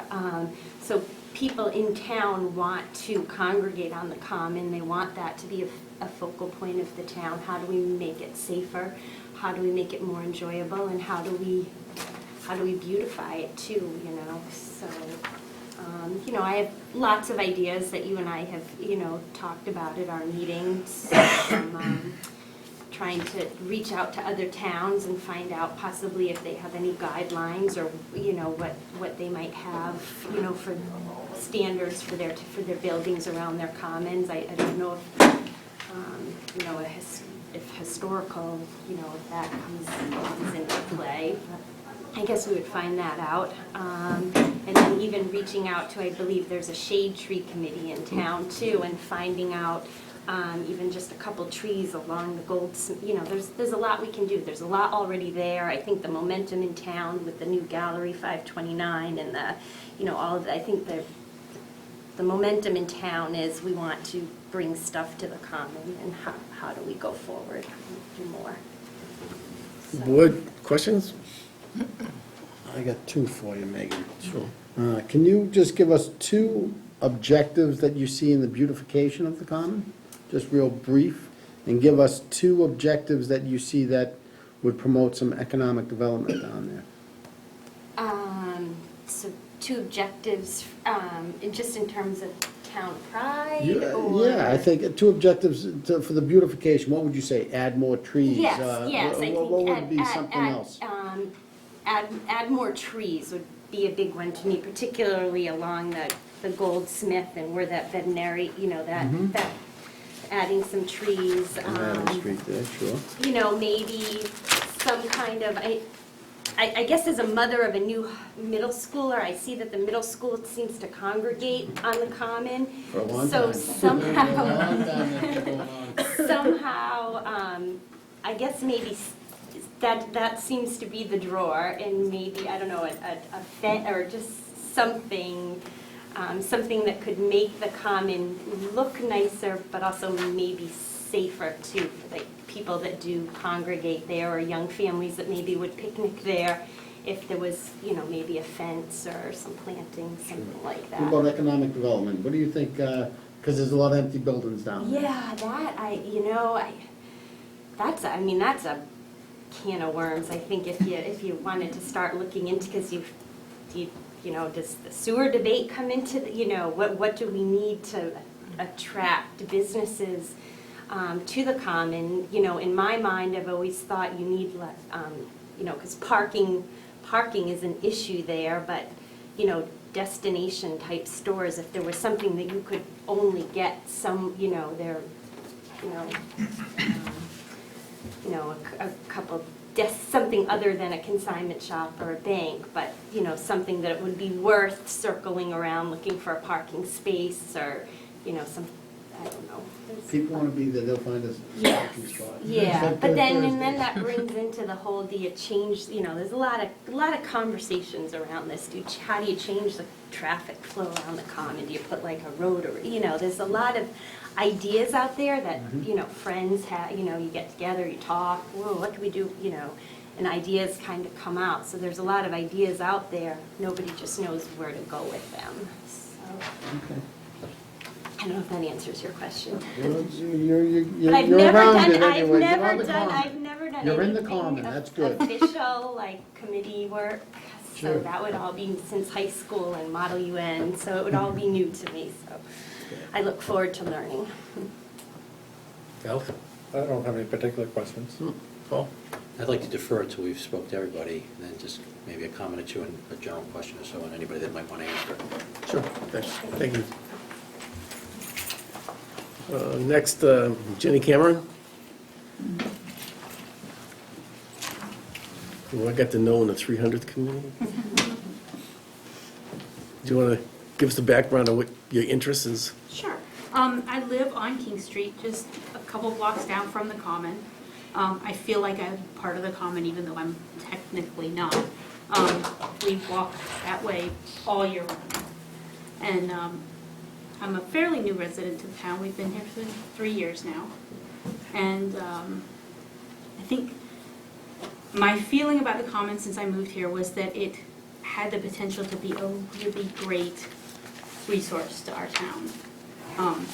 It has its pluses already, but I think that it feels like a park that no one uses. And the surrounding businesses could help that. I think the Common is integral to keeping Littleton feeling little. You drive through other towns that are big, but they have that Common, and it gives them the homey sort of traditional New England feel. I think surrounding our Common with chain stores would really knock that out real fast. I think we need to foster businesses that contribute to that feeling. It might not hurt if we could even sort of come up with a direction. Some towns are artsy, and some towns are, foster like Concord has so many little shops that are so individual and interesting. If we found a sort of almost a theme for Littleton, 529 might be, the new gallery might be a nice sort of kickstart for that. And make it an inviting destination for residents, but also for people who happen to discover Littleton because of the Point. Bring them into our small businesses as well. I'm hoping, as a part of this committee, to visit and learn from other towns, sort of figure out what seems to make their commons attractive and what makes them work, both as public spaces and as business communities. I want to also talk to the residents and the store owners who are already there and find out what they think and, spend some time working on that sort of stuff. I think I'm also a kind of a regular at the Historical Society. I spend a lot of time looking at pictures there and studying. And there are some neat pictures of our common, and it's had pretty times and not so pretty times. And I think that we could maybe learn a little bit from our own history. One of the things Megan mentioned that I'm in support of is some sort of little barrier around the common itself, around the triangles. There's one picture historically of simple granite columns and just a chain or a rope, I'm not sure which, that just delineates it and kind of gives it a little feeling of actual space that you'd want to visit. And there's things like that I think that we could talk about and learn, that might not be the solution, but, or a good idea, but things like that I've thought a lot about. I think that if we do the right things with our common, it could become a really vital place, but also a really picturesque place, and sort of the welcome point into Littleton. Thanks. Board members? I'll ask you the same, too. Just two objectives. You already said one about the beautification, maybe that's a pretty cool idea. Do you have another one for beautification? What would you do for objectives in regards to economic development, try and fill those stores, as you talked about those small ones? Well, I think I am interested in learning more about the history. As I am a newish resident, I'm interested in learning more about the history of the sewer overlay thing. I've read a little bit, but not enough. One thing since I moved here, I've always wished that one of those spots was a breakfast joint. Now, we do have breakfast at the pub, so that's nice. But I know that there used to be a diner in Littleton, things like that we might be able to think about bringing back, things that people miss. But also, right when I learned about this committee was before I learned about the gallery that was going to be open with Act 3, and my thought at that time was either of the larger empty places on either side of the common would be a great place for an art space, maybe even and maybe still a place for artists to rent space and actually do their work there. People might not have a studio in their home and might like a little bit of space to work. And there's sort of some interesting ideas on that. But I also think it would be really valuable to learn what our residents feel like we're missing. In terms of the beautification, I really keep going back to the pictures, the old common, and there were paths, there might be more seating. I take my kids over there and we have picnics. As they've gotten more mobile, I've done a little less because I'm afraid of them running into traffic. But another thing I think would be an important task for us. If I'm not mistaken, there's a town parking lot right across the street that nobody knows about. Is that right? Was the parking lot on the common? Yes. Yeah, and it's not noted as public parking that I can see. I think we could probably do something to make that might make people a little more willing to come over and not have to, like she was saying, not have to try to circle for a parking spot. If they knew that was, I thought that belonged to the building next door until recently. I think a lot of people probably do. So those are the sorts of things that I think we could do to improve the draw to the common. There we go. Thank you. Yeah. Thank you. Thank you. Katie Caruth?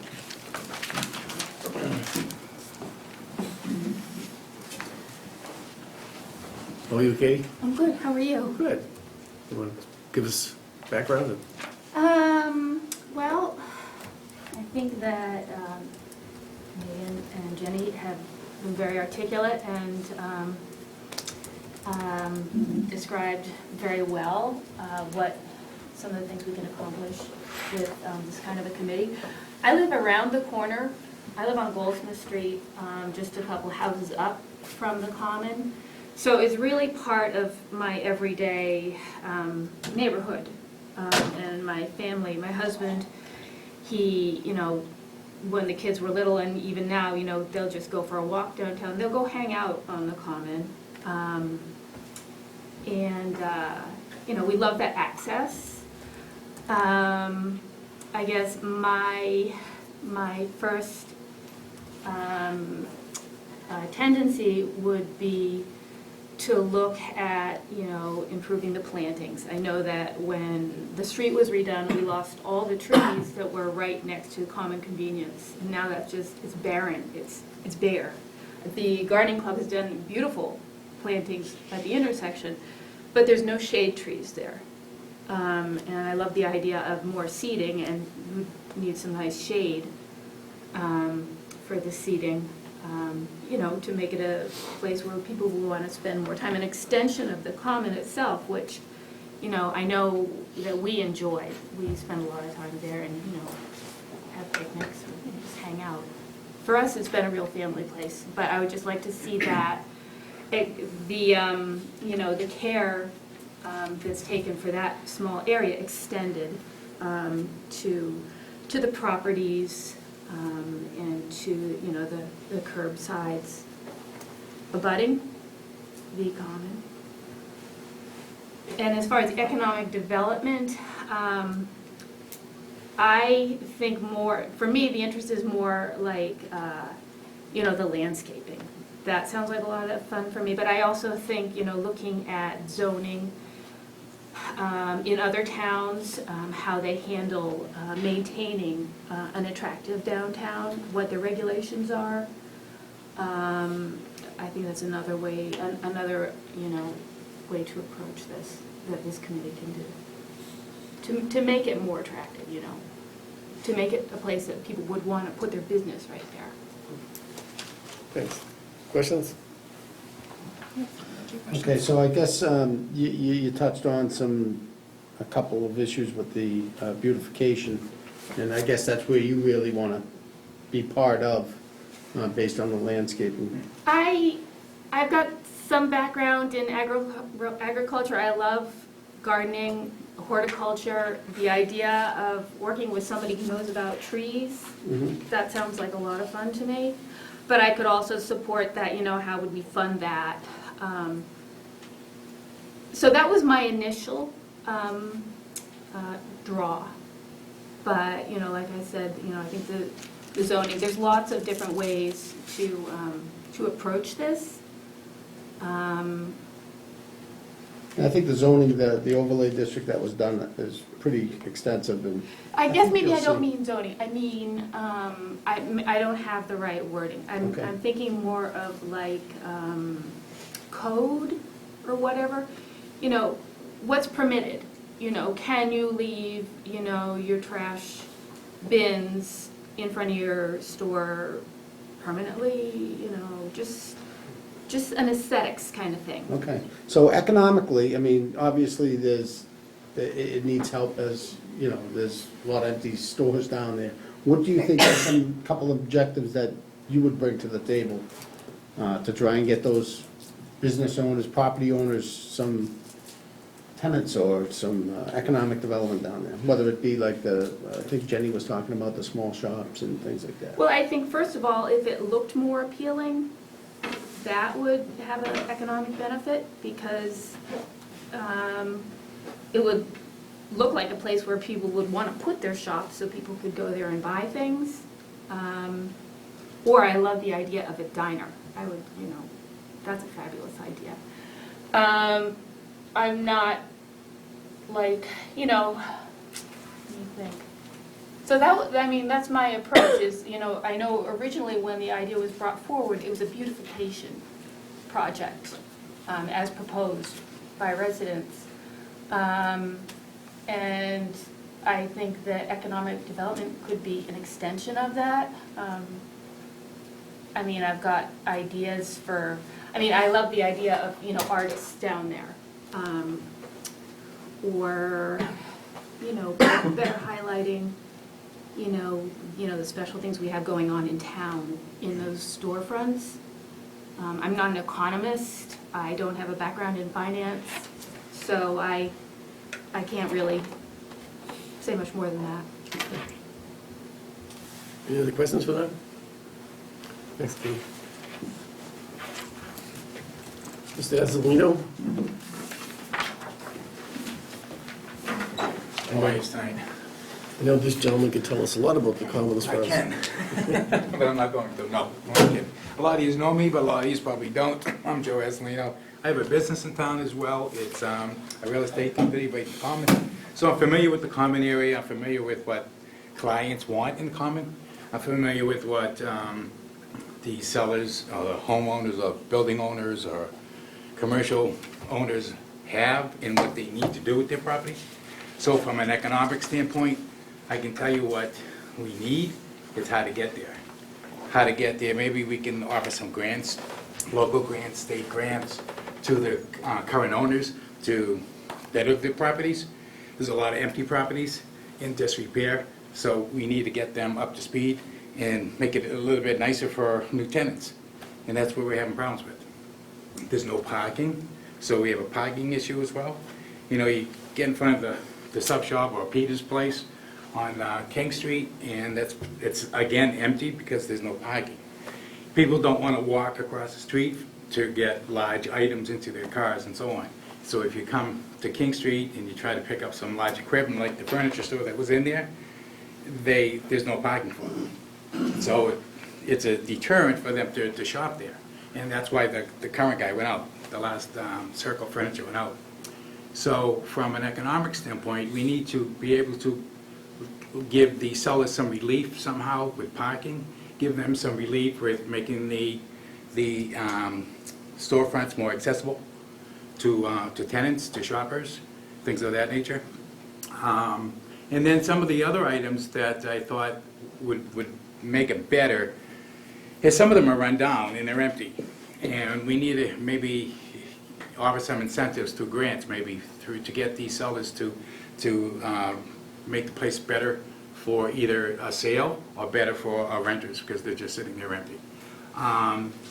Get them to change the parking lots. I mean, you drive into 470 King Street, the parking lot's full of holes. Along with that, they have the Oriental food market, and they have the electronics store and the new vinyl record store, but the parking lot's a mess. So it's you know, that owner just doesn't have the funds to do it, but maybe with some grants, either state or local grants, they can you know, do something with it, make it a little bit better. So to beautify it, you can do it that way. You need more parking for public parking. Maybe, again, make it aware that there's something across the street. Offer something to the sellers and to attract different tenants to come in. I know there's a septic issue, so what we get calls on all the time is, can I put a restaurant there? No, you can't. You know, there's no septic, public septic. So septic is always an issue with, you know, barber shops, hairdressers, nail salons, things that are small footprints, but in the small footprints, that's what we get a lot of calls for. So, and you can't put that there because the septic has to change, because of the dyes and the water that they use.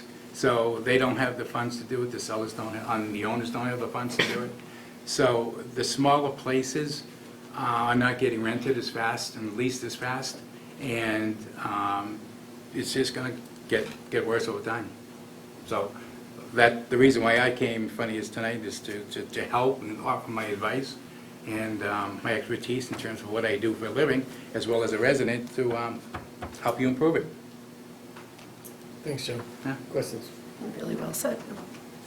And I think you answered, you know, the economic piece, Yeah. and you really said, what about beautification, you know? Well, the beautification, you know, you have the Besides common. paving a parking lot. Besides Make it look nice. besides that stuff, you have the common there, the beautification pieces, I think, is more in buildings, not in plantings, excuse me.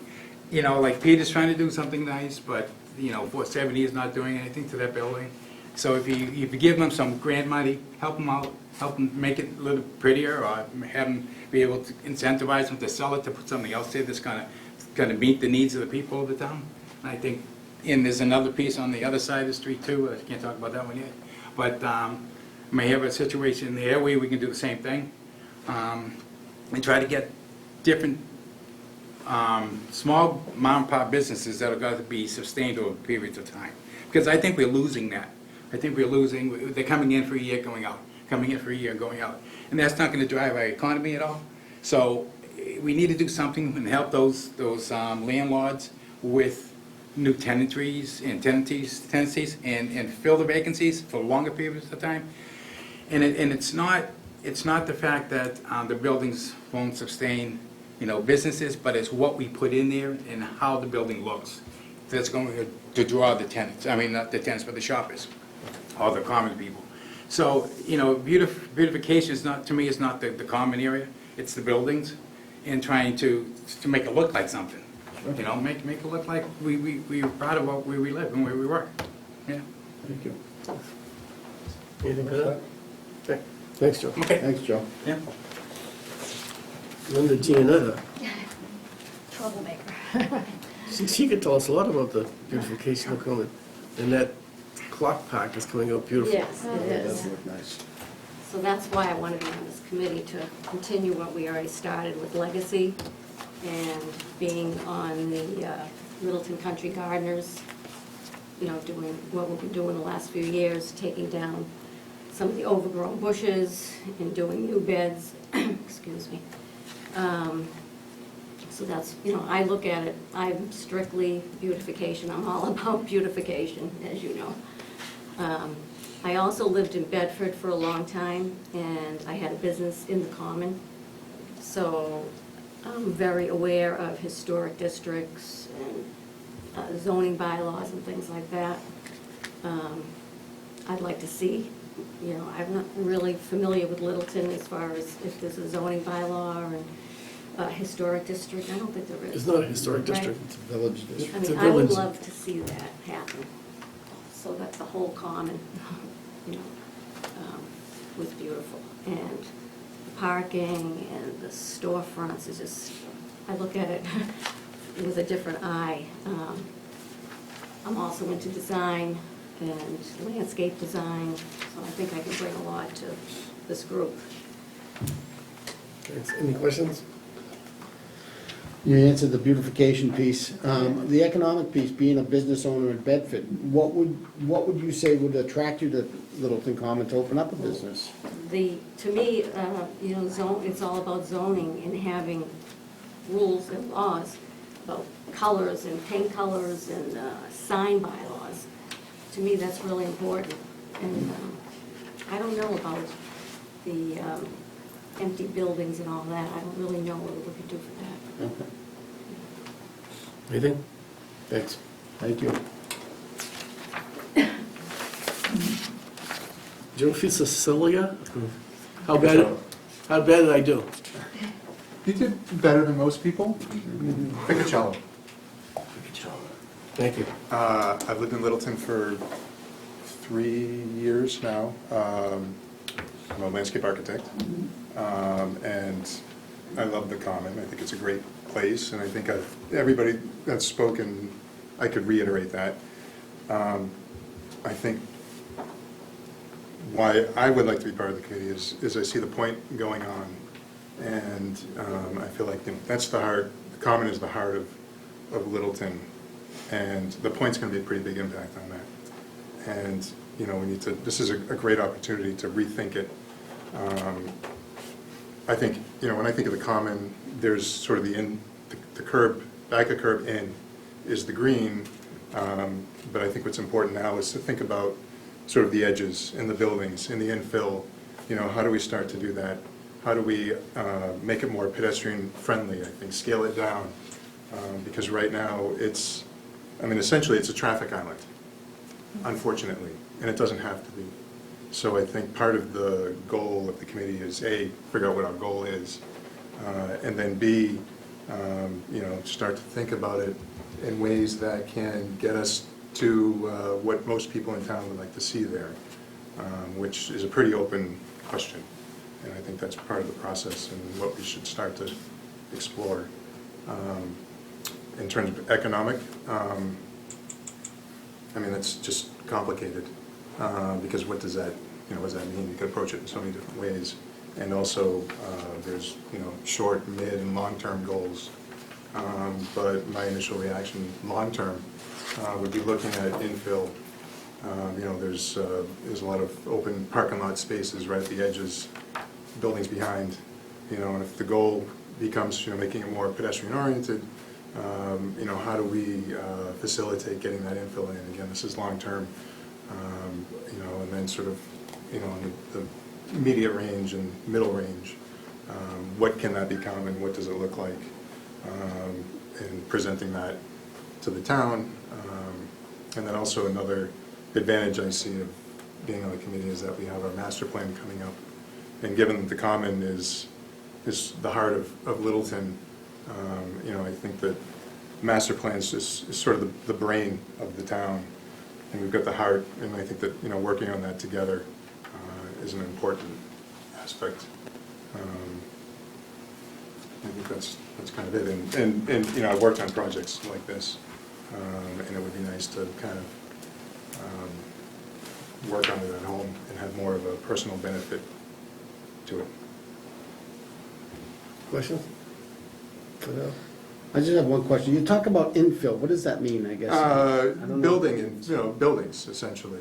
There's a lot of historic buildings there, which Sure. are fantastic. And So then there's get buildings past that were there and they're no longer there. And Okay. so, they've been built behind smaller convenience stores or, small grocery stores. And is that what the town needs there? Is that what's going to be the draw? Personally, I'd like to have a place to go get a cup of coffee and hang out and read a book or sit on the common, just a bakery or something. And again, these are all long-term goals, and it's complicated. So when I say infill, how do you start to, put a building on that edge? And what does that building become? And So you're what are talking those literally spaces? moving buildings closer to? Building a new building and getting rid of the one Gotcha. behind and putting Gotcha. parking Okay. behind I and gotcha. having, that edge, being an edge and making it comfortable for pedestrians to walk there. And it also, because that building is on the edge, it'll slow people down when they're driving through too. It'll make them feel more comfortable. It'll feel, it'll look better, and it'll just feel a lot nicer. I mean, when you think of, I don't know, if you think of a small village as opposed to a Walmart parking lot, you get a very different feel in those two places. And there's all sorts of reasons for that. And so kind of looking at that holistically and seeing, okay, we know we don't want Walmart down there, but what do we want? And also, again, what is the impact of the point going to be on our downtown? Is it going to act as a suction and just draw more attention away from it? And how do we facilitate that and allow the point to be there, but also, how do we make the common a better place for people in the town? Gotcha. That's good. Kristen? Thanks. Nathan Whitney, I don't see him. Mr. Goddard? Thank you for the mister. I look these, I see the common through an 83-year-old pair of eyes. Born in Littleton, grew up on Goldsmith Street, right in the center of Littleton. They call that the center, but it never was. The common is the center. And I would like to, if the previous speaker said I could probably okay almost everything that I heard here before me.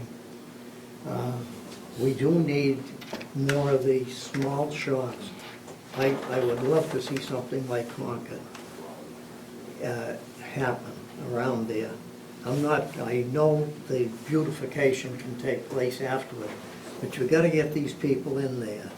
You need a good men's clothing store, you need other things, not big box types, but I'm saying something that an individual can start from scratch and build a small industry, like the cottage industries of years and years ago. Big thing they need is parking. It kills you. And I can envision a downtown parking garage in that area. And it's probably not far from coming. The other thing that 5 of you all know, the biggest problem is sewerage. Nobody wants to face it, but you're gonna have to be able to get restrooms, small, little cozy things, but you can't do it without water. And we've got enough to sell to people in Westford, over in Acton, all over, but you just can't seem to get enough together to put in a proper, it doesn't have to be a town-wide system. They can put in smaller area things that are coming out now. And until you get that, I just don't see this pulling in the businesses. And that's one thing, I'm pro-business, I'd love to see. But smaller, I'm not, I don't think that the big guys should carry all the weight and come in and monopolize a particular field. It's free enterprise, but I like to see somebody start from scratch and get in there and make a success of it. The other big gripe, we talk about the common, but every time we get a road project in, the state takes a little bit more. Those curbs come in.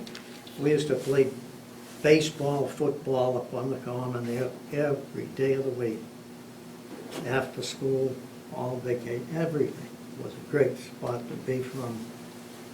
And that's about all. I have a pretty good historic perspective of what it looked like and the different generations that it came through, the ups, the highs and lows. And I figure that perhaps I might be able to help and enhance someone else's idea. If they come up with something, might be able to lend my, I don't know if you want to call it expertise, but my years of looking at these Wisdom. things. I'm not a beautifier. I shouldn't say that. I was a painting contractor for many years. Been made, they give me a church or a school or a small project or something. I knew how to turn them into a beautiful spot. But I'd be very glad to assist any of these other candidates if you'd like to have me on board. That's about it. Do you have any questions tonight? Any questions right now? I think you hit the economic piece, the beautification. You were saying, the painting, but the buildings have to come first, and then you can get the beautification thereafter, so. And I think that they should be able to walk, say 400 or 500 feet if they had to come from different directions. There's a certain market for width that's going up right now, and there should be some in closer and paths, sidewalks and things, so that they can have ample access to the whole area. But we're waiting for Section C down there, aren't we? And another one I think you blew, and I don't mind telling you, was Andrews Crossing. You'd had it all in one ball wax. But Before everybody here, that's my opinion. That's the planning board too. We'll talk to the planning board. They're the ones that blew that. It starts at the top. Yeah. Thank you. Thanks. Thank you, Mr. Goddard. Mr. Brendan Foy? Mr. Foy here? Nope. So, board, How many people are on this committee? well, that's our determination. What I was going to recommend is if we have 9 people that are interested, 9 people have different ideas.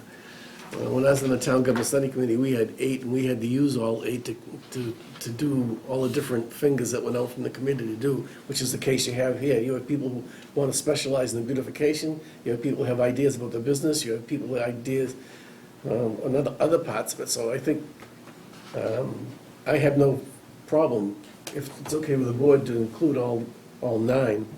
And I did take some notes too that I wanted to point out, but I'll do it after we discuss the formation of it.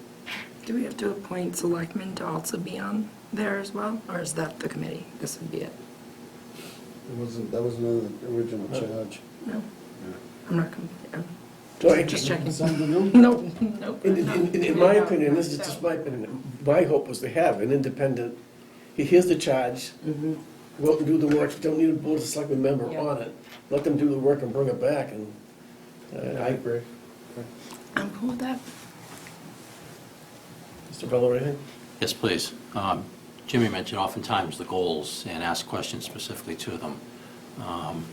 What I'd ask that we consider is that before too long, after they've had that opportunity, the committee has the opportunity to form, is come back with some of their goals, objectives, and suggestions, and perhaps even a budget of some sort.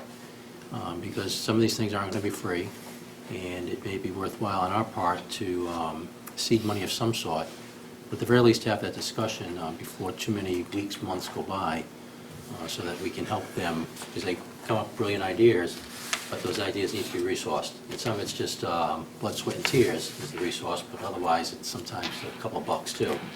So I'd ask that we consider that. But before going any further, I really want to say thank you to you all for stepping forward. And I agree, Joe, we're all 9.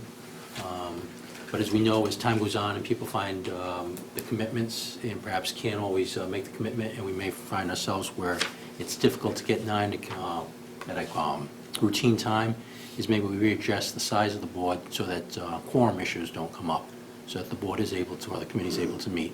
And again, that's just a future administrative part on ours, or action on ours. Jenny mentioned that she doesn't technically live on the common. What I'd ask is, don't think of the common as some very clearly defined area. Joe, you've mentioned edges, but I think you're talking more internal edges perhaps, but also think about the internal edges, and maybe, and to go with Ron's, painter, where you brush in, what's the right term? When maybe there's not a clear line, but it's fuzzy, if you will, as to where those edges are, and go down there. Katie, you mentioned code. Yeah, because, certainly we do believe in individual property rights and ownership rights and stuff, but then we all have a responsibility to the community also, and that's a very large responsibility. So when building a property, remodeling it, and then again, and grants were mentioned, how might we be able to help a business owner? So when it's time to at least do a little remodeling, maybe that facade changes just a little bit. So it's not a very square brick structure, but something a little bit more quintessential New England, if we may. So those are the sorts of things, and those may be some areas where we'd have to resource you all in more than just good luck sorts of, good wishes. I'd ask that one of you consider joining the Master Plan Steering Committee. I see a very good connection there. And if not, a direct membership as a steering committee member, at the very least, consider having one of your members in an advisory, it's some sort of a liaison role with the Master Plan Steering I Committee. submitted an application to that too. Super. Because I thought, just married together. So Excellent, Joe. Thank you. So, you got my vote. That is everything I wanted to ask and say. Thank you. I just have one comment, Mr. Chair. Sure. I'd make a suggestion that the committee take a look at the overlay district that was passed around 4 or 5 years ago now, because a lot of what I heard, Joe, you talking about those buildings coming forward and making that nice line, is in that overlay. And it tells you how that can be accomplished and what type of architecture is allowed down there. So I'd suggest get that overlay bylaw and take a look at it, and that'll give you a lot more insight as to regulations and building designs and stuff like that. Just, I'm kind of learning about the different, which overlay district is the common? Which one does that? That's the village district. It's called the Common Village District. Okay. Or A. Or A. We had A, B, and C. That happened to be A. Okay. And A is the first letter in the alphabet, right, And Jim? A is the first. Thank you, PJ. And all of that's online in the town. Mr. Bergman? It's all online. There you go. Thank you. Maybe I have one more question. What about shifting membership? So we have 9 applicants now. Let's say somebody drops out. Does that mean we have to fill 9 again, or how does that work? It's up to to it's up to the board. Typically on one of these committees of indefinite term, that the board either decides to to invite applications to fill a vacancy, or you vote to reduce the membership of the committee down to the current number of members. Or if we see 10 more people coming forward, let's come forward. Just a couple of things I want to point out is that I've been here my whole life. I grew up not too far from where Jenny lives right now, so I was on the common a lot. I've always had an interest in the common. And even since it's been talked about, this committee being formed, I've had people come to me and talk to me about it already.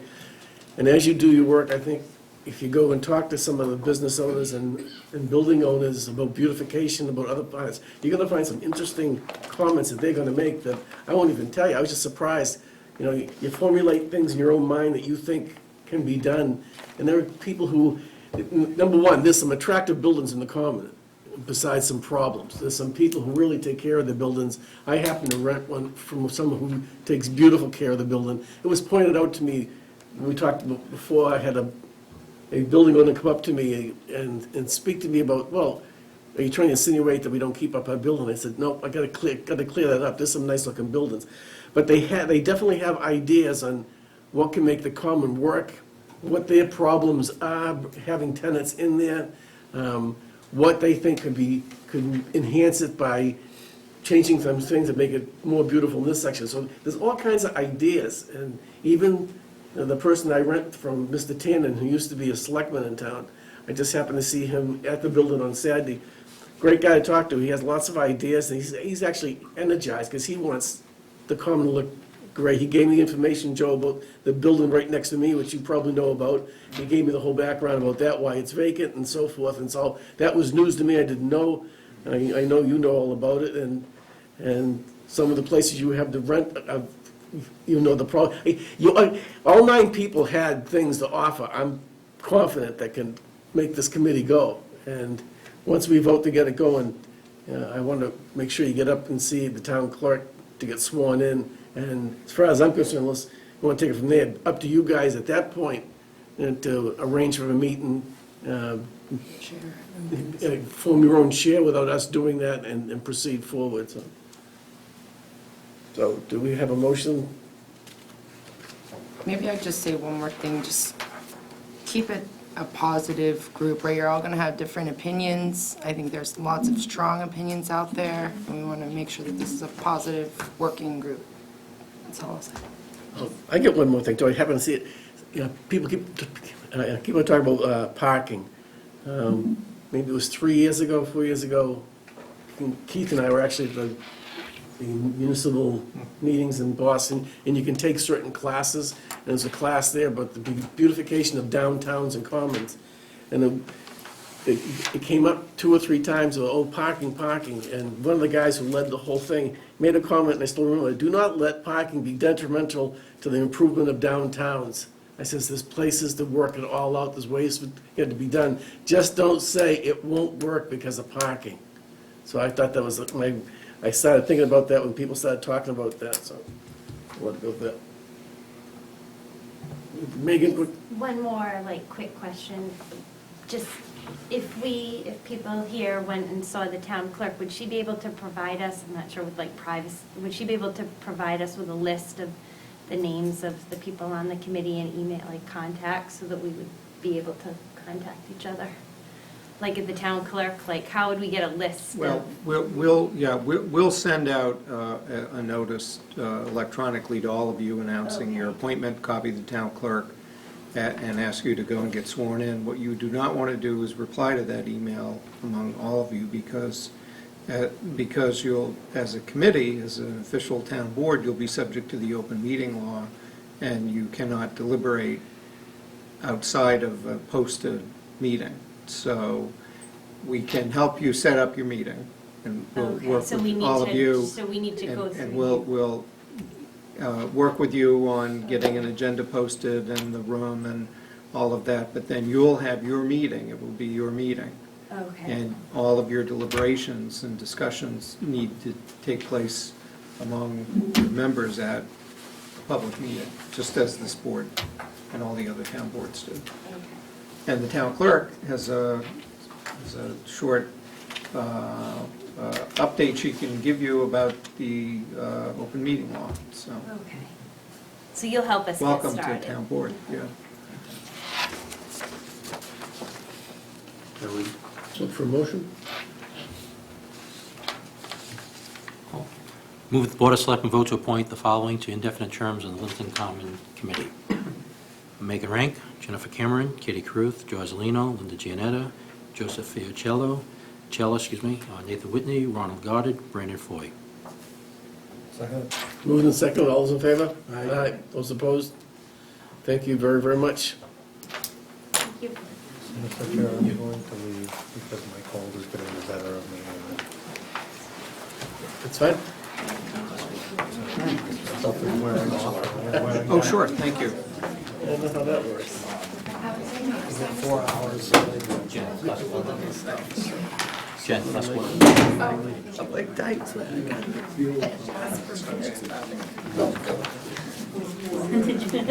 met a lot of people that day. It was a fun day. Can I get my signature first?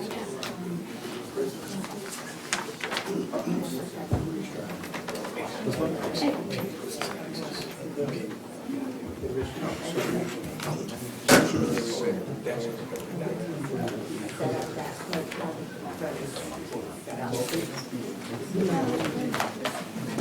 That's what I wouldn't say.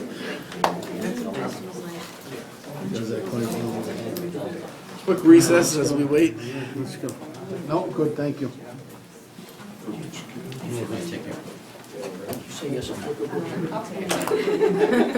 Okay, moving on, Master Plan Steering Committee. It's up to our committee to appoint the two members that will be on this committee. Selectman Avella and Selectman Hebert were very anxious to be appointed to this.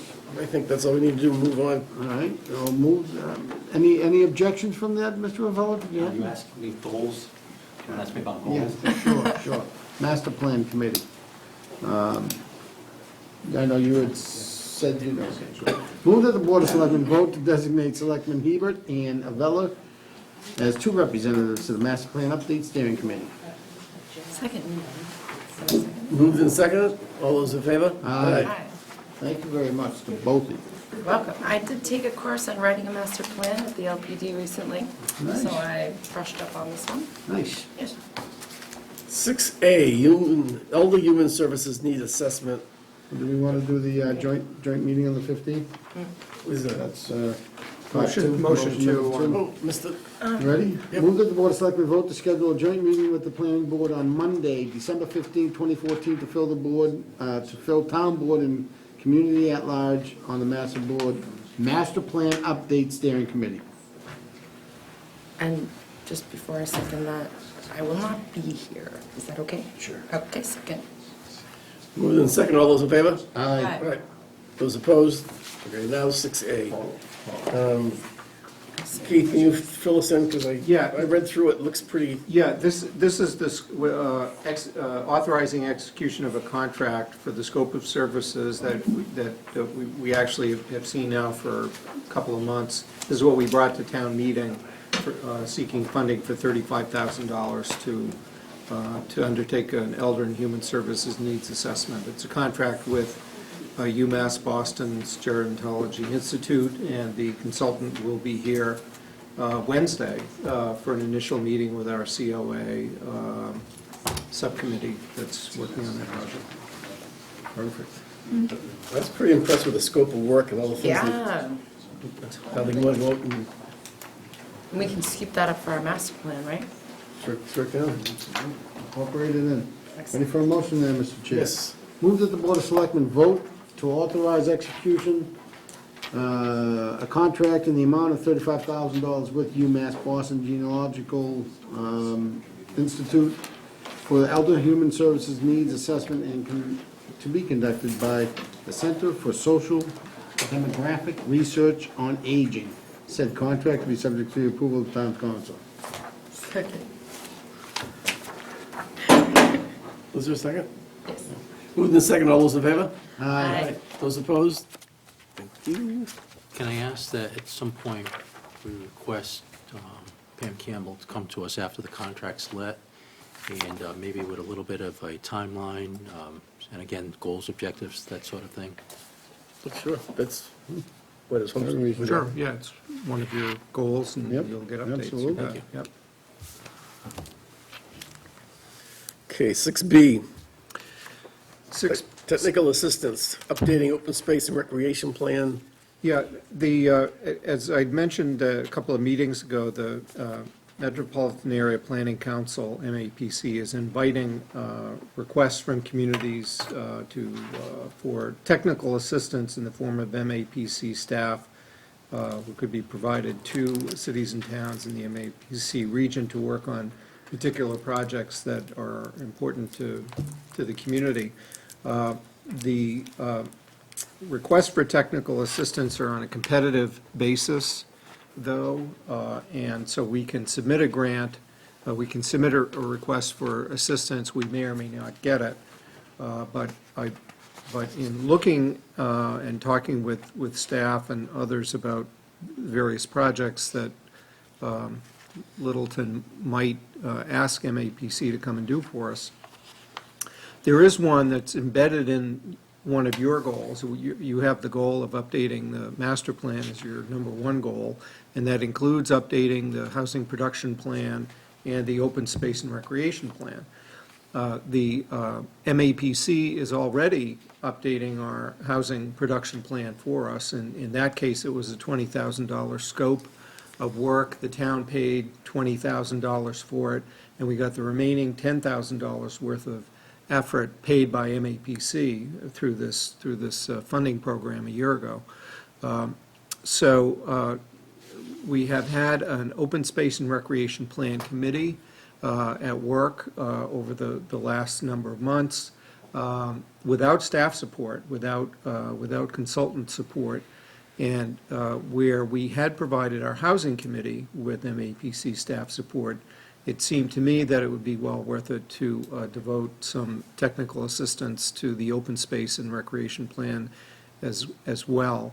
In any event, the committee has asked for mapping services from MAPC. They did our maps for us 5 years ago when the open space and recreation plan was last updated. It is important that we get the open space and recreation plan updated this year. It has to be updated and then certified by the state every 5 years in order for a community to be eligible for state grant funding under various open space and recreation programs. Littleton has received grants under the state's open space program, in particular on several occasions over the year, including for the Yap property. There was partial funding for Cobb's Pond, among recent applications. And we know as other opportunities come up to acquire open space, we're going to need to be able to apply for state grants and get those. So updating the open space and recreation plan is an important undertaking, and it's a scope of work that I think that MAPC could help us do the way that they've helped us in other planning areas, and it's work that they do in other communities. And even if, so I think it's important that we apply for it because we need to have it done, and it will give us an opportunity to make sure that we're addressing as well as we can not only open space needs but recreation, which are all a part of the master plan, the updating the planning process. But even if we should not be able to get the competitively awarded technical assistance funds, we still have about $10,000 in the budget this year to be able to do basically one project from what our operating budget monies have. So that I think that what I'd like to be able to do is to approach MAPC, ask for the assistance for this task, with the idea that if they won't fully fund it, maybe we can get a partial funding, or maybe if need be, we could just procure the services from them. But it's time sensitive. We would like to get the project completed by the spring so that we can be eligible next summer for funding rounds. we haven't been able to provide the sort of support for this planning group that we have for the housing one, and I think this will be a way for us to address that. So that's my recommendation, is to request that MAPC provide us with technical assistance for the open space and recreation plan, and with the knowledge that, or the fallback would be that I want to be able to entertain our contracting the work with them if we're not able to get a freebie. A quick question I had, by emails, you sent me information. I take a look at this, the open space thing from the state, and it's in my opinion, it's so heavily on the open space side and recreation so small. You were nice enough to send me the 93-page. Yeah, I didn't include it in the packet, but it's... 93 pages before the Patriots game. Yeah. But I quickly went through breezed all the way down on purpose. And I think out of 93 pages, on page 73 was the first time I saw a ball field mentioned. No fields or anything else.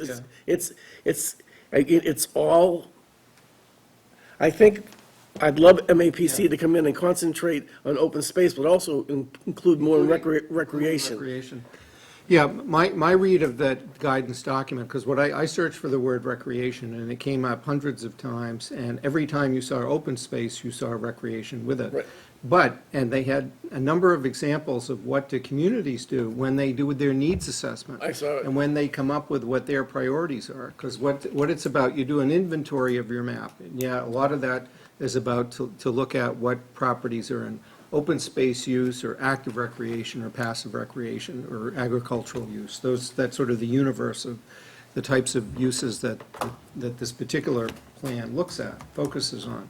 But the action plan, the needs assessment for, it is supposed to reflect both open space and recreation. Some communities, I saw Burlington, for example, was listed as one of the sample communities, and what their priorities were. Their number one priority happened to be out of their open space and recreation plan, to increase the number of active ball fields in town. As well as, number two was increasing open space or whatever.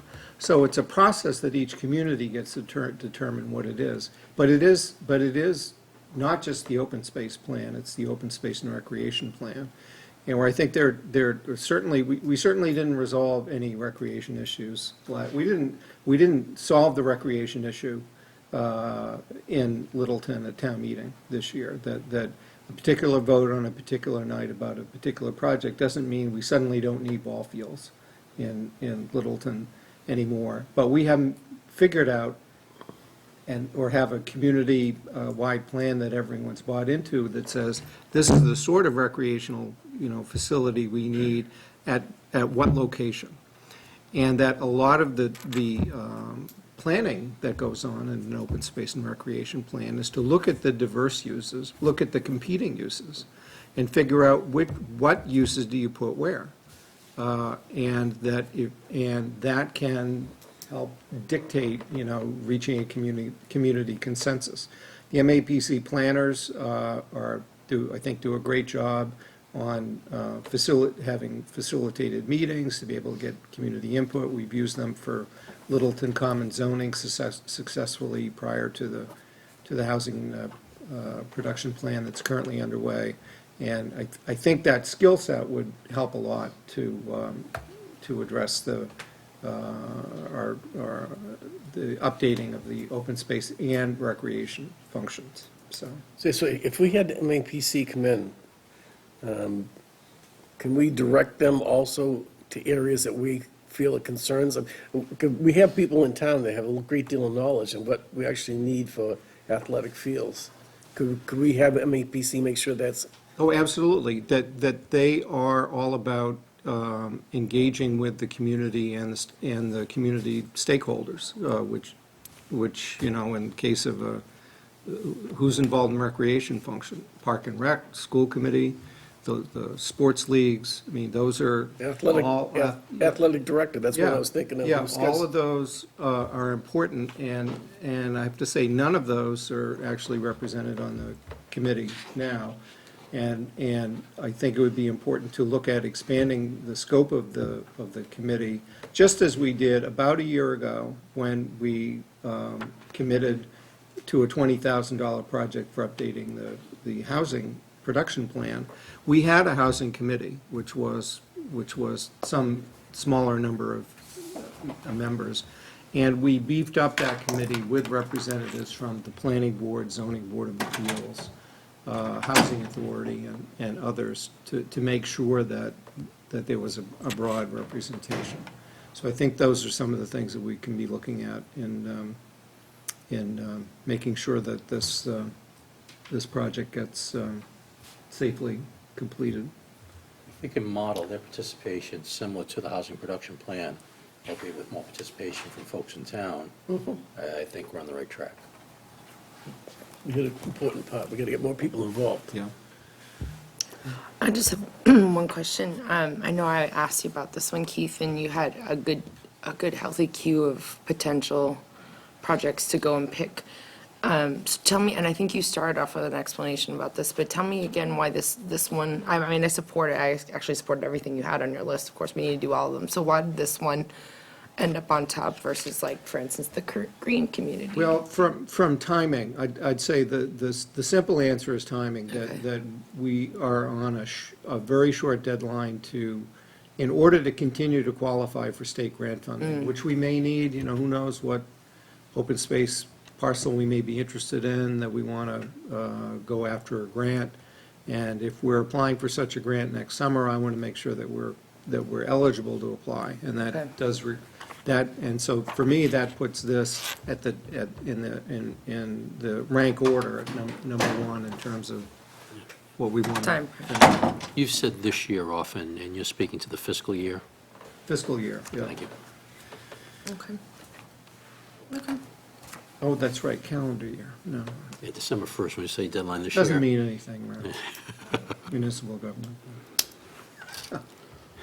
Look for a motion then, Mr. Chair. Yes, please. All right, move that the Board of Selectmen vote to authorize submission of Metropolitan Area Planning Council of a request in-kind technical assistance from MAPC under the District Local Technical Assistant Program for planning and meeting facilitation and mapping services relative to the updating Littleton's open space and recreation plan to include a update to this board for any funding necessary. How's that sound? Sure. All right. Second. Moved in second, all those in favor? Aye. Those opposed? All right, 6C, New Estate Road, Nagog Hill Road, road acceptance.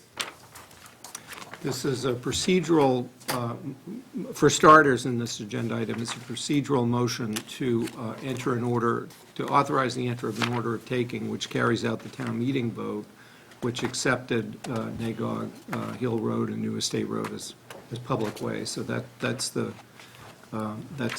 main action item tonight.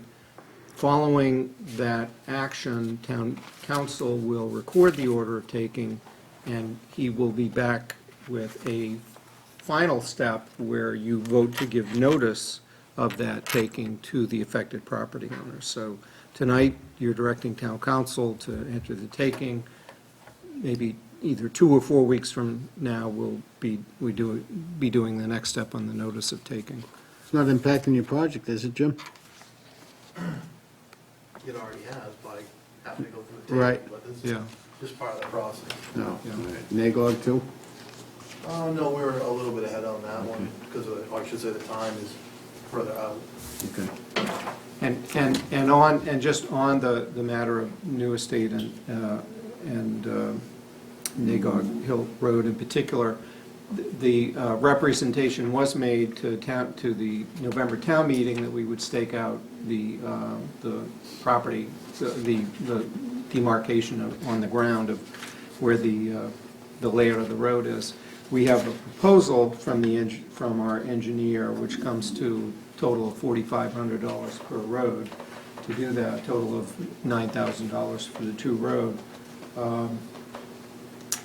we can do it, and we may want to think Springtime. about when we do it. Springtime, once the snow's gone. So we can do it, but it would seem best to wait till after the snow and ice season. And the final issue, just to make you aware, our engineers were looking for some direction or some feedback. They asked me, and I figured, well, I'll come here as well. But the question was, should they, for the new estate road, should the engineers continue to include a potential layout of a sidewalk in the project for New Estate Road?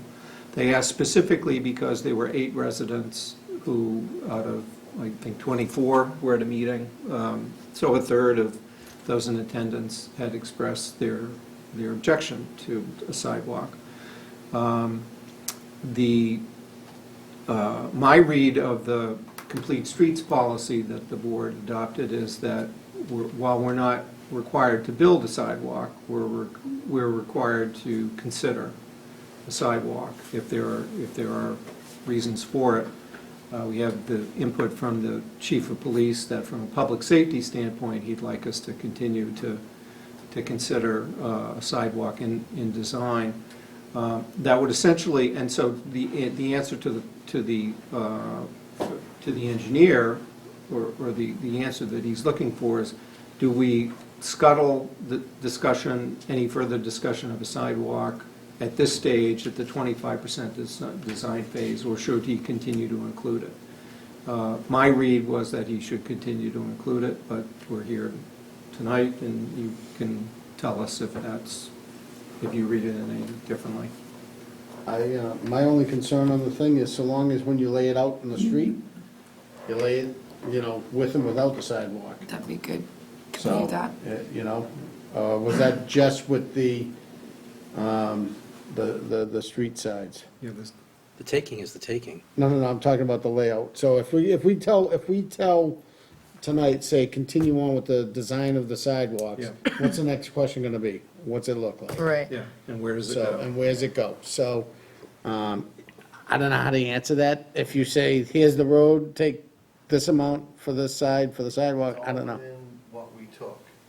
We don't need to take anyone's property. It's within the current layout.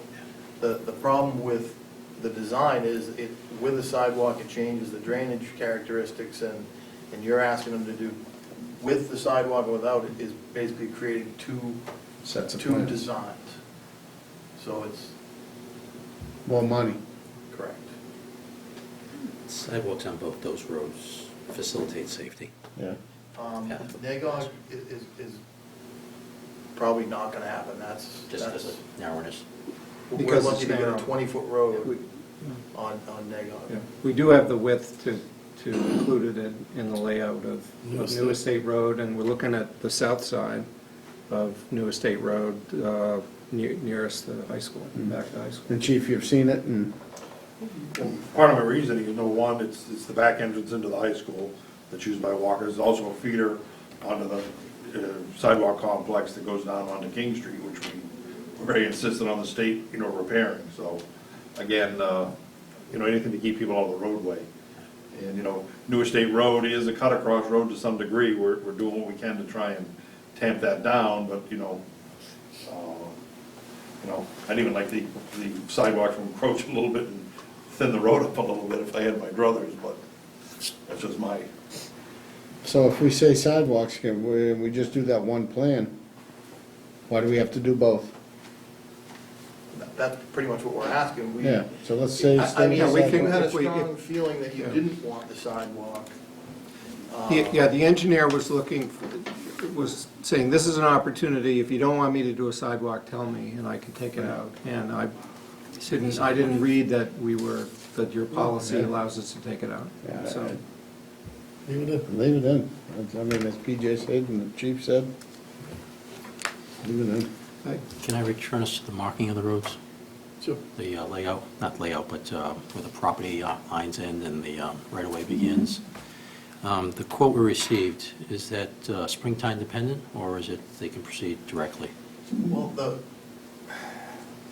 We want them to progress more with the 25% design and then try to come up with when we'd be ready for another public meeting. We don't want to go out and mark the stuff now, and then they're not ready for 2 or 3 months, and we lose some of the marks and have to go remark. We only want to mark it once and be done. We give them enough money, $9,000 will get you until springtime. They're not gonna go up in the price, right, Jim? No, that's not my question. Oh, I thought that's Is what- $9,000 applicable today? In other words, if we executed tomorrow, is this $9,000 going to be good? Because with the bit about snow and ice and cold and Yeah. hard ground and all those arduous environments we have to face here in rugged New England, so being a you're bit of saying a that- wise I think guy. it was more that whatever markers are put up won't survive. Right. But what was the intent of the Snow markers? season. Not to guide the designers, but to let the residents know what Correct. the road is. Is that true? Yes. Right, and then And as soon now- as the snow covers up the markers, Well- they have to wait for the snow to melt. We can put stakes in the ground, I should think. Is stakes in the ground part of the quote? Here's why, here's where I'm going with You're it. plowing, though. Here's where I'm going with this, though. It's something the residents we promised, and we're talking about taking, or, laying things out, designing them, and what the residents have asked is that, can you tell us what it is before you do this? Well, as Jim said, I mean, they want direction as far as the sidewalk, then progress on the design, then they're gonna have another meeting for the residents to see their plans. I mean, My understanding is the design is completely separate from what the right-of-way is. The right-of-way is the right-of-way, is that not correct? Design irrelevant? It's, Sure. Yes. The boundary is The boundary someplace, is- a very the boundary's geographic the spot on the boundary. ground. And how we do the road in between those boundaries becomes the design. What the residents have asked is, where does their property end and the town's right-of-way begin? I think that's a simple enough, the road's not that long. And certainly at $9,000 for both roads, they're not talking about a heck of a lot of work. there's 100 homes on New State. There may be 100 homes, but $9,000 is not a heck of a lot of work. He said it would take them 3 days to each road. 3 days. We send out notice to the residents. It's going to happen on this date, give or take, whatever. And I understand inclement weather and stuff. I'm seeing it as a good faith effort to the folks that we told previous to town meeting, reaffirmed at town meeting, and now we're contemplating a vote on the actual taking of it without having laid it out, when we told them we would lay it out for them. Well, I know we told them at town meeting that we would post it, and I know that, and I remember what I said at the public hearing in September. They were asked to show it, if we could show them where it would be, and we said we could, and we did it by maps, by mapping. And I heard one person who felt that answer wasn't satisfactory. And a lot of people can read maps, and then a lot of folks don't. But they were discern sent the maps, was what we were able to do. PJ, what's prior your to point town here? meeting. Had we not told them we'd mark it, I'd be with you 100%. We told them we would mark it. And not mark it come springtime, but we would mark it in conjunction with the project going forward. So this vote is part of the project going forward. I just see it as a good faith effort on our part, actually to maintain good faith, never mind, just an effort, to maintain good faith Well, with this what we vote is said. for the taking of it, I mean, which the town meeting has already approved. If I was going to go down your road and start saying we're going to take part of it without letting you know where your property line ends and that public right-of-way begins, would you be asking questions? Sure would. Thank you. All right, so we'll spend the $9,000, we'll put them up, it'll take 3 days, and if it only lasts a week before the snow comes, or a couple of weeks, everyone's okay with that? I think we fulfilled what we promised. Well, if that's what you think, we can do that. We're loath to spend $9,000 for. Whether it's now or for a later, I short just period think, of time. personally, I'd rather see it in the spring. If I was on that road, I'd rather see it in the spring. I got snow banks, I don't know where the road is, it's a mess if it snows, that's me. I guess my goal was to progress with the design. I can talk to the engineer, figure out how long he's gonna be before that meeting, because I thought it might be easier that we could say, we could try to get the marks out either prior to the meeting, so they can go to the meeting, and then they can come and say, okay, I understand where it is now.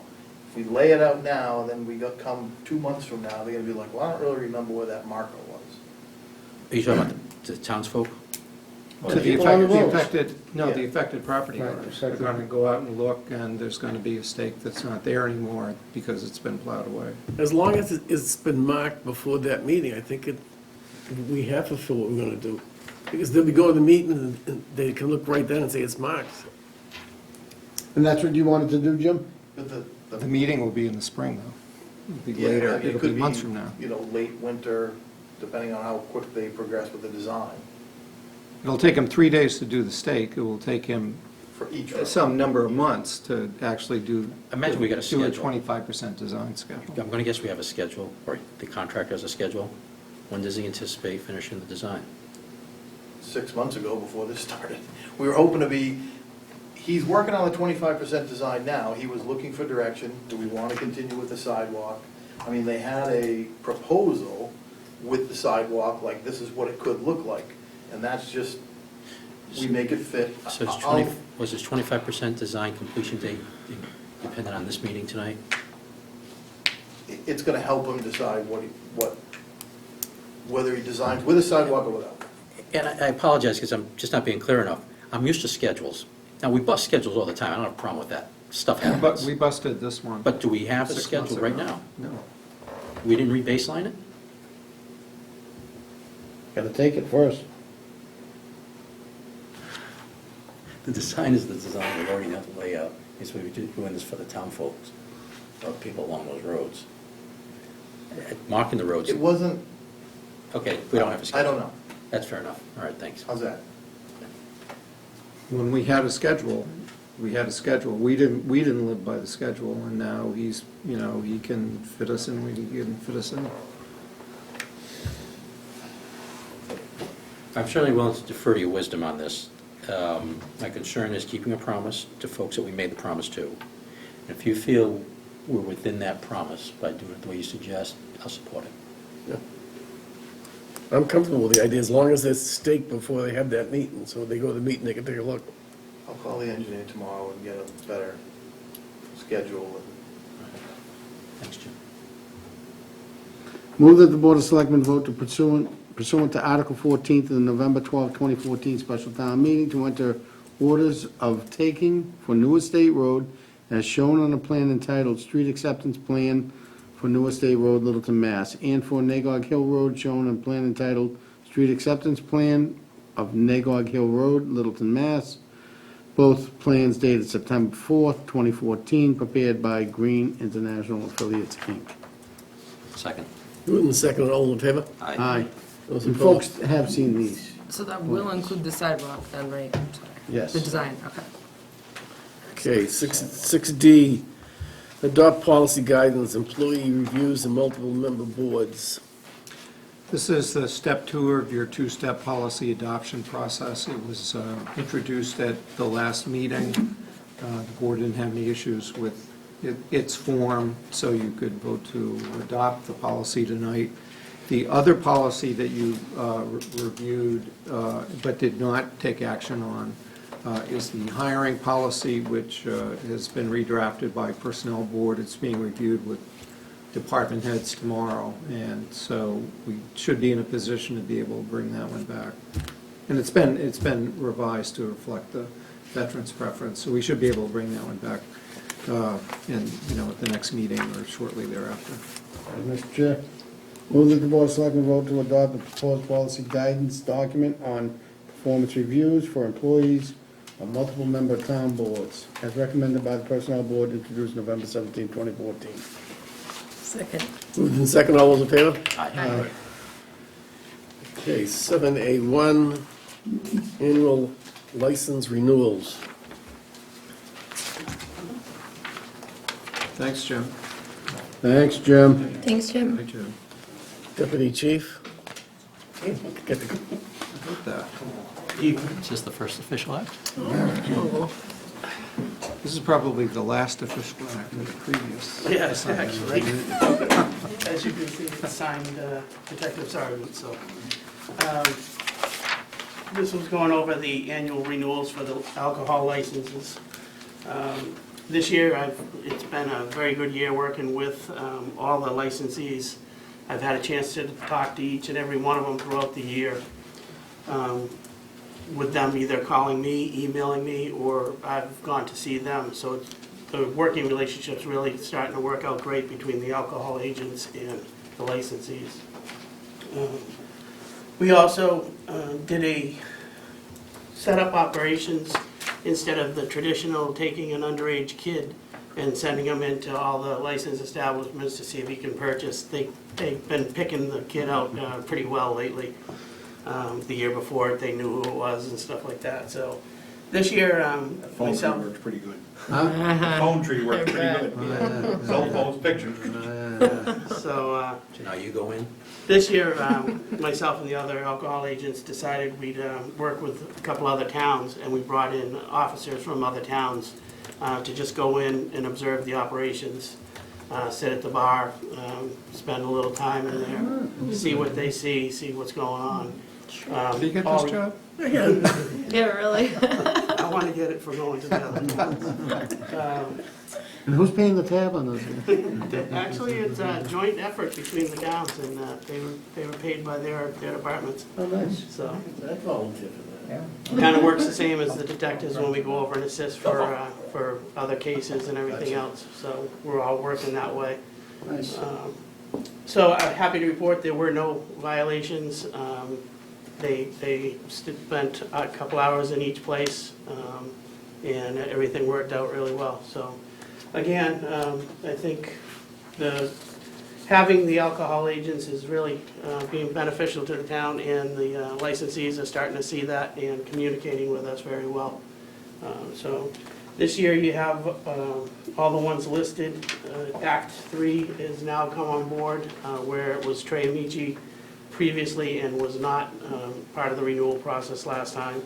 And then we have Arches Mobile as a new one. Those are the only two that stand out as anything different from the past years. So, Part of Arches was that they don't sell to people with out-of-state licenses. I think that was part of their conversation. He was in here. I'm wondering if you ever tried that one. That's actually by state law. So yeah. they can't accept an out-of-state license as identification. The only things you can accept for here is military ID or Massachusetts identification or passport. That's it. In all of the establishments? All, that's by law, by state Oh, law. I didn't know that. I thought he was. Says we'll recognize Massachusetts licenses. Yeah, Tremendous I irony didn't there. know that. So, What if you go up to New Hampshire? Anybody could buy anything in New Free Hampshire. or die. Free or die. Great country Let's to see, live in. commerce. You can write your own license. there was one stipulation towards the recommendation of renewing them all. I was looking at a 30-day compliance window for the VFW. They had 2 of their employees that their tip certification expired as of day after Thanksgiving, I think it was. They have them set up for a class. I believe it's tomorrow. And they showed the certification that they're all signed up, paid for the class and everything else.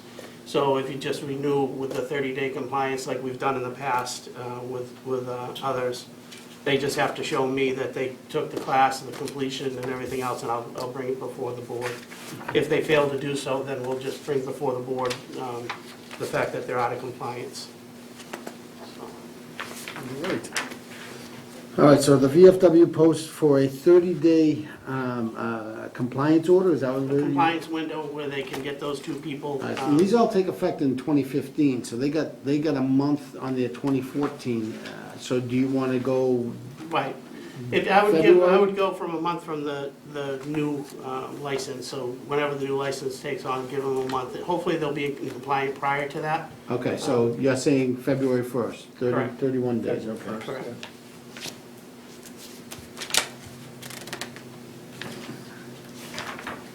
It's still open.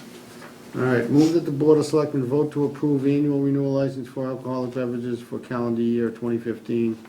List set of licenses to be made part hereof, to include a 30-day compliance for the Littleton VFW Post 6556, effective February 1, 2015. Second. Do I want me to read all these? Well, the rest of them don't have this All complaint. right, here we go. a second? Second. Okay, it's been moved in second. All those in favor? Aye. Thank you. Thank you. Thank you. Thank you, Deputy. Thank you. 7A2, Selectmen's meeting schedule set for the rest of the year, I guess. Wow. At least through May. the election. Let the next board can choose their schedules. All right, so let's see, when is the Super Bowl? Second, we're all set. I think it missed everything. You did, good. All right, moved at the Board of Selectmen, any other discussion? I think I only scheduled proposed a selectmen's meeting on a Monday night with a Patriots game once, and I learned. Very good.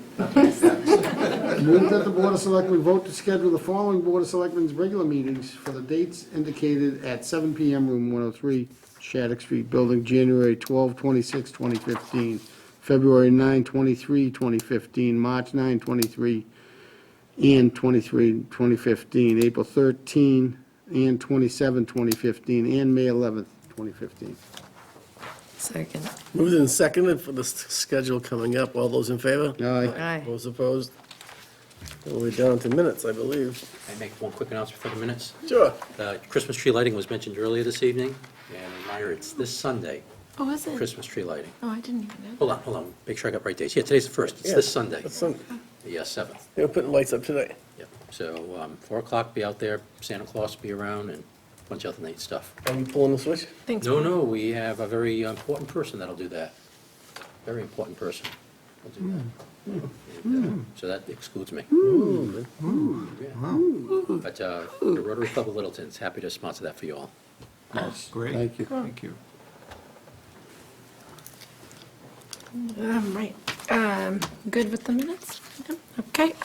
Move that we approve minutes from Board of Selectmen meeting November 17th. Second. Moved and seconded. All those in favor? Aye. Make a motion to adjourn. Second. Moved and seconded to adjourn. All those in favor? Aye. Thank you for watching. Thank you. Thank you.